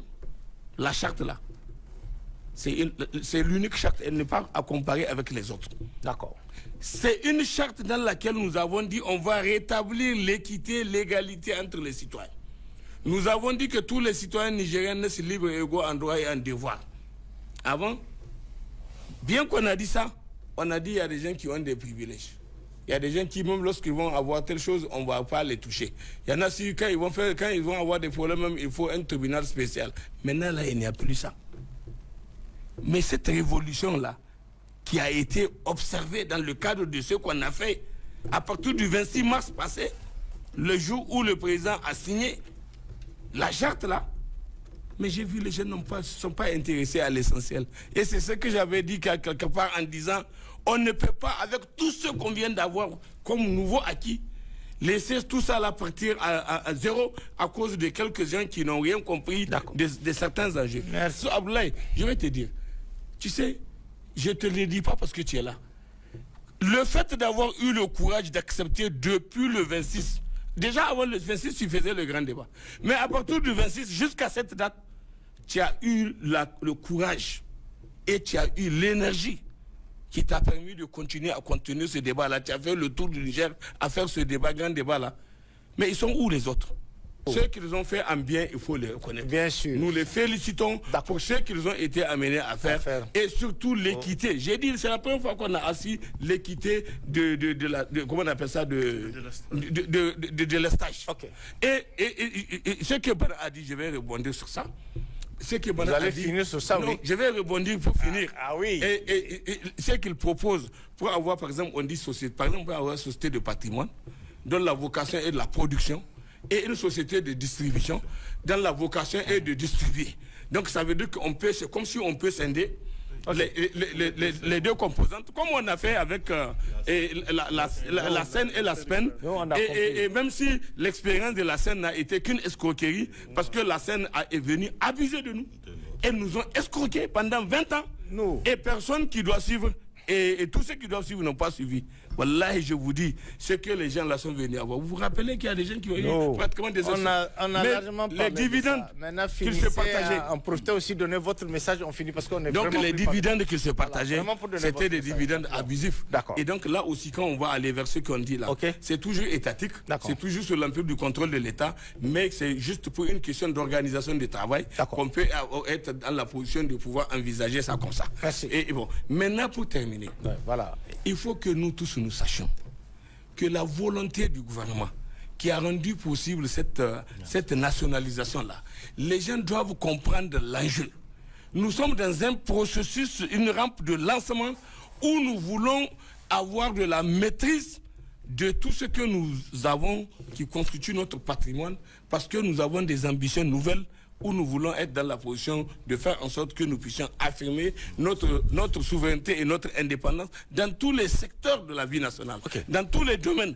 Et pour ça, là, il faut des hommes et des femmes valables, capables d'assumer et d'incarner cette volonté de refondation. On ne peut pas refonder ou faire de la souveraineté avec des gens en danse du ventre, Est-ce que ça peut marcher comme ça? Nous, juste pour finir, vraiment pour finir, avec donner à Bana, juste une fois il va faire son message, vous avez parlé de la charte de la refondation qui est très claire et de son contenu. Vous avez parlé des avantages sur lesquels souvent il faut y revenir. Ma question, depuis 48 heures, il y a un débat qui se passe sur les avantages accordés au Conseil consultatif de la refondation dont vous êtes membre. Comment on peut expliquer aujourd'hui, avec la situation que nous vivons, que le Conseil consultatif se donne ses avantages et qu'est-ce qu'il faut faire? Est-ce qu'on va continuer avec ces avantages? Est-ce qu'on va revenir? Parce que la question que l'opinion se pose, très bien, parmi les membres du Conseil consultatif aujourd'hui, il y a des gens qui n'ont jamais travaillé dans leur vie, ni dans le privé, et qui se retrouvent avec un salaire d'un cadre A1. 365 000. Est-ce qu'il faut continuer avec ces avantages ou bien le Conseil lui-même? Parce que si le législateur a pris peut-être cette décision, mais il revient à vous, les conseils consultatifs, peut-être de dire nous on renonce à ces avantages. Est-ce que cela est-il possible ou pas? En une phrase, je vais savoir. Maintenant là, moi j'ai été qu'est-ce qu'il faut faire? J'ai été appelé à venir parachever, si on peut le dire, l'œuvre que nous avons commencée pour être au Conseil consultatif de la fondation. Je ne sais même pas quand j'étais arrivé là-bas, je ne sais même pas s'il y a avantage. On ne parle pas de... Donc, la question est maintenant, qu'est-ce qu'il faut faire? Non. Est-ce que vous allez garder ces avantages, puisque vous dites, la charte dit de revoir certains avantages. Et si on doit revoir, pourquoi eux, les membres, les conseillers doivent garder ces avantages? Non, vous avez donné un exemple. Parce que vous avez dit, il y a au niveau du Conseil consultatif des gens qui n'ont jamais travaillé. C'est la vérité. J'arrive. Ils n'ont jamais travaillé dans le privé et qui se retrouvent avec un salaire d'un cadre A1. S'il te plaît, il y en a des gens qui sont là-bas, qui n'ont jamais travaillé, mais qui te font des activités, des affaires de 2-3 millions par semaine. Et c'est des gens. Ils n'ont rien à voir avec être employé, être travailleur de quelqu'un, pour qu'on lui donne un salaire. Mais ce qu'ils font. Donc c'est ça que j'ai. Donc, mais l'opinion, j'arrive. Mais j'arrive. L'opinion, c'est très bien. C'est parce que vous l'avez dit. Je prends un exemple. Moi, par exemple, je n'ai jamais accepté de travailler pour un employeur. Je prends mon cas. Non, on ne parle pas de ça. Non, je prends mon cas. Donc si tu vas juger que si tu fais une comparaison, non, je ne veux pas aller ailleurs chez les autres. Il n'y a pas de problème. Maintenant, compris, et moi, je n'ai même pas su ce qui est en train de se passer. On a compris. C'est hier qu'on a vu. Il n'y a pas de souci. Et personnellement, ce qui me concerne, j'arrive. Non, très bien. C'est ce que je suis en train de dire pour ne pas être en contradiction avec ce que nous sommes en train de dire ou de faire. La conviction que j'ai quand on a parlé des avantages indus, c'est en relation avec tout ce qui n'est pas conforme et qui ne doit pas l'être. Et moi, j'ose espérer, c'est tous les Nigériens comme moi qui vont accepter de continuer le combat qu'on a fait justement de façon sacerdotale sans avoir à... Maintenant, ce qui m'engage à moi ne peut pas engager les autres. On est d'accord, on est d'accord. Merci. Nous, Zbana, votre message, qu'est-ce que vous répondez? Puisque moi je profite, puisque vous êtes membre du Conseil consultatif de la refondation. Qu'est-ce qu'il faut faire? Je pense que, comme le président nous l'a rappelé, je n'ai pas été consulté par le président de la République lorsqu'il a fixé les avantages au conseiller. Il est le père de la nation, il est à l'écoute de remontées des citoyens qui expriment leur approbation ou désapprobation par rapport à toute décision qu'il prend. Je pense que c'est au président de tenir compte du ressenti des citoyens. Et je vous assure que si demain, le président prend un nouveau décret pour dire qu'il supprime l'ensemble des avantages, je serai fier de continuer à faire le travail pour lequel on m'a nommé au Conseil consultatif pour la refondation. D'ores et déjà, même en dehors de ça, laissez voir les différents membres, comment ils se comporteront, s'ils accepteront d'assumer tout ou partie des avantages. Au lieu d'attendre, je pose cette question, au lieu d'attendre que le président de la République prenne, il va prendre un autre décret pour revenir sur ça. Pourquoi au niveau du Conseil consultatif, si tant est que les gens sont là pour la refondation, pourquoi eux ne peuvent pas prendre cette initiative de dire on renonce? Parce qu'on a vu beaucoup d'institutions où des gens ont renoncé à leur avantage. Par exemple, il y a au niveau du CNSP, il faut dire la vérité, à l'arrivée du CNSP, il y a certains avantages qu'ils ont dit non. Le CNSP, il y a des avantages sur lesquels le CNSP est revenu. Il y a le CNSP, il y a même la contribution au niveau du CNSP qui est obligatoire parce que c'est dans le salaire des gens qu'on prend. Voilà, et les militaires aussi, des fois de Ablay souffrait que moi, étant un partisan de la refondation, ayant accepté d'accompagner le président de la République et le CNSP depuis le 26 juillet, que je ne vienne pas sur un plateau critiquer une décision qu'il a prise. Non, c'est pas à l'intérieur du Conseil consultatif pour la refondation, nous avons comme prérogative d'initier des recommandations à l'endroit du gouvernement. On peut espérer cette recommandation pour revenir un peu sur les avantages du Conseil Pour ma personne, je vous dis que je suis prêt à laisser au président de la République, initiateur de la décision.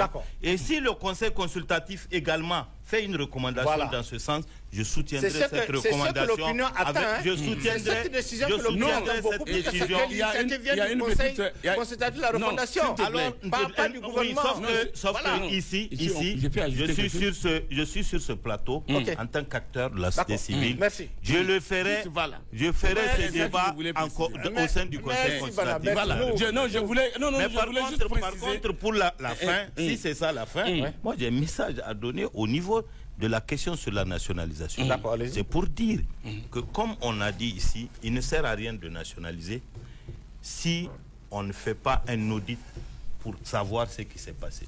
En Jarma ou en Hausa, on dit on ne tresse pas, on ne refait pas une tresse sur les bons. Tant qu'on va le faire, on va encore revenir 10 ans, 20 ans en arrière. On va se retrouver dans la même situation. Donc, faisons un audit. Qu'est-ce qui s'est passé, que ce soit sur le plan financier ou sur le plan institutionnel, et donnons-nous les moyens de faire en sorte que plus jamais ce qui s'est passé ne revienne, ne se reproduise. D'accord, merci. Non, je voulais dire tout simplement la chose suivante. Et je suis arrivé à ce débat, sur votre insistance d'ailleurs, mais sachez que vous m'avez invité, pas en tant que membre du Conseil consultatif. Je suis venu ici en tant que on est d'accord. Acteur de la société. Non, c'est important. Acteur de la société civile. J'ai posé cette question parce que vous êtes tous les deux membres. Très bien. Mais maintenant, si on est tout... Non, l'actualité, c'est très important. Je vous invite à organiser un débat là-dessus. Aujourd'hui, on donne des avantages au Conseil consultatif. Je vous invite à organiser un débat là-dessus et vous On nous le fera. invitez en ce moment On le en fera. tant que membre du Conseil. On Et le- où bien sûr les avantages. Ce débat-là En ce est qui déjà nous concerne, programmé puisqu'il y a la Voilà. clôture des travaux Donc, des assises. Donc, c'est on fera un très débat bien. pour savoir qu'est-ce En que ce les moment-là, conseils vous pouvez le faire. Merci. Vous organisez ça, aucun Merci. problème, vous aurez la réponse. Merci beaucoup. Mais ce que je veux vous dire, en ce qui concerne nous, notre personne, dans ce pays-là, il n'y a pas encore un deuxième qui a fait l'exercice que nous avons fait Merci et le nous. sacrifice. On a compris. Il n'existe pas. Merci nous. Merci. Et on Sani. peut le vérifier. Merci nous. Voilà. Sani, votre Ça, message c'est rapidement, on important. va finir. Merci pour votre message. Quand vous aurez le deuxième, vous me le faites signe. Et il n'y a pas de souci. On y va, M. Sani. Votre message. Moi, mon message, Ouais. le premier, je l'adresse aux plus hautes autorités. D'accord. de ce OK. pays. Vous voyez, d'abord, j'ai un souci. On a nos partenaires traditionnels chez qui on cherche de l'emprunt, de ceci, cela. Ils nous demandent les yeux de la tête, ils nous posent des conditions et parfois ils nous retardent.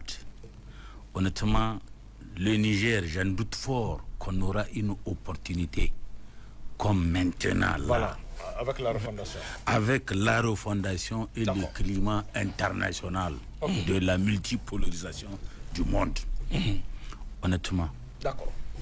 le vieux étranger est parti, il a cherché, le pétrole nigérien est devenu une réalité, mais on n'a pas fait tout ce parcours de combattant pour chercher les sous, les conditions, les études, les ceci, cela. C'est bon de les rappeler. Aujourd'hui, tous les ouvrages qu'on veut, je suis convaincu, les grands ouvrages de production, l'heure est propice s'il y a un trouver des engagement bons partenaires. politique fort. S'il y a un engagement politique fort et une volonté nationale, on peut aller directement s'en passer et avoir tous ces ouvrages. Le Niger, vous savez, c'est pas la souveraineté. Aujourd'hui, on n'a aucun tissu industriel. C'est pas les lampes et les ventiles qu'il faut alimenter. Absolument. Il faut que le Niger se développe avec de la vraie industrie. Donc, il faut qu'on cherche des ouvrages là où on va vraiment alimenter notre industrie, tous les restants des secteurs sociaux, de ceci, cela. Et après, l'électricité peut être une denrée exportable Oui. à l'infini OK.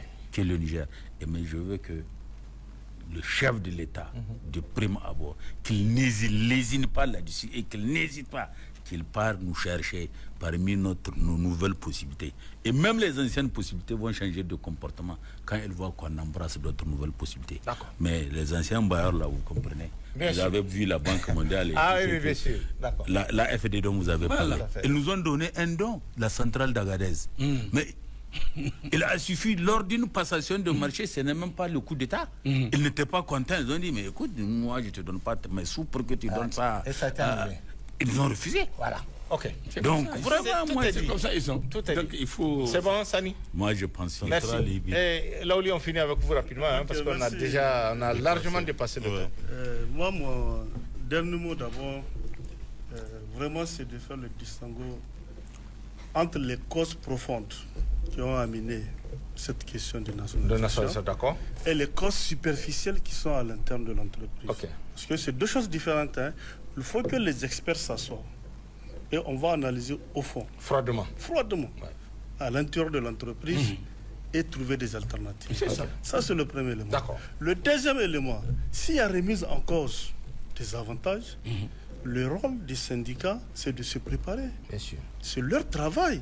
C'est pas parce qu'il y a eu un régime que moi, en tant que syndicaliste, je vais dire que non, c'est parti. Non, non, non, non. C'est une réforme qu'on va faire. Elles feront partie intégrante de cette réforme. Parce que c'est eux qui sont les travailleurs. Absolument. Et ils savent les bénéfices qu'ils ont. Donc, ils se préparent davantage à défendre ce qui leur revient de droit. Donc, c'est ça qui est important pour eux que de rentrer dans une autre cadence. Voilà. qui n'arrive pas vraiment. Dans des Voilà, diatribes qui À n'arrive pas- négocier plutôt voilà. qu'à défendre. Voilà. Donc, le troisième élément, c'est l'État, comme je l'ai dit. L'État doit s'assumer. Je vous l'assure, les textes sont beaux. On a tous dans nos bureaux qui sont là. Hein, mais c'est la mobilisation des moyens. Comme l'avait dit notre collègue, si on prend aujourd'hui les 10 dernières années, c'est les bailleurs qui financent. Ouais. C'est la Banque mondiale, l'AFD, la BAD, qui sont les principales investisseurs dans le secteur de l'énergie. Hein. Et aujourd'hui, même aujourd'hui, le schéma est en train de continuer. Ok. Or, on parle de souveraineté. Bien sûr. Hein? Aujourd'hui, nous voulons faire le charbon depuis le 26 juillet 2023. On a toutes les réflexions pour faire le charbon, mais il n'y a personne qui est prêt pour nous accompagner. Lawali, ce que vous venez de dire, puisque je le dis, hein, même l'autre débat, je l'ai dit, on a eu l'occasion d'avoir la ministre de l'énergie sur notre plateau. Et lors des entretiens, hein, il y avait le plan stratégique qui contient toutes ces propositions. On aurait dû tout simplement mettre ce plan stratégique, peut-être qu'on n'allait pas arriver à cette situation et on allait même avancer. C'est la vérité. C'est la vérité. Puisque le plan stratégique est très clair. Avec toutes les propositions concrètes dans le cadre de cette souveraineté, malheureusement, ce plan stratégique a pris quelques retards. Du coup, c'est ça la réalité. Les orientations que nous voulons, de la théorie, les autres estiment qu'au nom de la COP, ceci, cela, ce n'est pas l'actualité. Parce qu'il y a le cas de Sakaldrama et autres l'État doit s'assumer. Et comme je dis, le système électrique nigérien, il a besoin d'une centrale de base. De base, tout à fait. D'accord. On ne peut pas continuer à grignoter. Parce que la ligne, on va mourir à l'hôpital. Mais pourquoi? Il faut qu'on s'assume vite. Même si c'est des faits de contribution pour faire ces centrales-là. Il faut juste cette question. Est-ce qu'on doit toujours continuer avec cette ligne du Nigeria? Non, la question de la ligne, moi, je ne suis pas rentré en profondeur. En âme et conscience, c'est un débat clair. Moi, je fais partie des membres du comité d'urgence que nous avions évoqué tout à l'heure. Comment on a géré l'électricité. Jusqu'au lendemain de ce comité-là, avec l'ancien ministre, il n'y a pas la question de la ligne. Il faut faire 120 à Niamey, en turbine, 70 à l'intérieur, en semi-rapide. C'était clair, le plan est là. Mais on est là au comité quand on a su que la ligne a été reprise. La ligne a été reprise, pourquoi? Les gens estiment que l'électricité est moins chère. C'est ça la raison. Mais et la souveraineté? L'électricité et le chantage souvent qu'on fait face, parce qu'on a vu à l'occasion du décision comment le Nigeria unilatéralement a suspendu. L'électricité les pylônes qui tombent là souvent, c'est des actes de sabotage. Alors que même avant les événements du 26, la ligne tombe toujours. La ligne tombe alimenter toujours. Il faut que nous déjà nous réfléchissions. Même s'il n'y a pas eu cette situation, la ligne là n'est pas. Merci, vraiment merci. C'est ça qui est important. Juste un truc qui oui, rapidement, parce que vraiment on a dépassé. Sur le plan technique aussi, il faut qu'au plus haut niveau qu'on sache que les 3 zones électriques, aujourd'hui, il faut qu'elles soient interconnectées. Interconnectées, d'accord. C'est vrai, on a un projet qui est en cours. La zone fleuve, la zone nord, et puis centre. C'est pas parce qu'il n'y a pas l'énergie au Nigeria que Zander ne peut pas envoyer l'électricité à Niamey. On est d'accord. Il faut qu'on se donne. Oui, d'accord. Donc aujourd'hui, nos 3 réseaux sont séparés. On ne peut pas secourir Agadez, on ne peut pas secourir ceci, cela. C'est une question très pertinente. C'est pour cela que les experts doivent s'asseoir travailler. Merci, merci vraiment pour votre contribution à ce débat. Sani, merci aussi pour votre contribution et tout ce que vous avez rappelé sur ce plateau. Parce qu'après 40 ans, vous avez dit, vous avez fait l'Indien ou bien ce qu'on a je suis en bonus, je pars en retraite fin décembre. D'accord, ça on va, vous connaissez tout de la Nigeria. Bana, merci aussi vraiment pour votre contribution à les propositions concrètes que vous avez fait avec le président nous. Mais c'est nous. Merci, vraiment, merci vraiment pour votre contribution. Je pense que ce premier débat qu'on a eu à faire sur la nationalité va permettre à l'opinion de comprendre c'est quoi le problème de la Nigeria et qu'est-ce qu'il faut faire. Parce que l'État a pris sa décision pour pouvoir nationaliser. Je crois qu'il n'y a pas de débat autour de ça. L'essentiel, comme vous l'avez dit, c'est de garder cette ligne et que l'État assume ses responsabilités. Vous avez insisté beaucoup pour que cette nationalisation soit une réalité et qu'on puisse régler définitivement le problème d'électricité dans ce pays pour le grand bonheur de la population. Parce qu'on ne peut pas, ça il faut de la vérité, compter toujours sur la ligne du Nigeria et qu'on nous transporte de l'électricité dans un autre pays avec tous les problèmes qu'on a vécu. Il faut que ça s'arrête. Et je pense qu'avec les nouvelles autorités à la tête de ce pays, cela va arriver d'un moment à l'autre. Vraiment, merci. Merci à tous. On va s'arrêter là. Nous, on aura l'occasion. Je sais que c'était un débat un peu passionné. Et je ne peux pas recevoir 2 acteurs de la société civile qui plus sont membres du Conseil consultatif sans poser cette question davantage qui fait débat. Vraiment, on aura l'occasion de faire le débat spécialement par rapport. Merci. J'espère que vous avez bien compris. Merci beaucoup. Merci beaucoup. Merci beaucoup. Merci. Mesdames et messieurs, c'est la fin de cette émission. Merci de l'avoir suivi et merci aussi pour votre fidélité constante au grand débat. Excellente soirée à tous. Au revoir.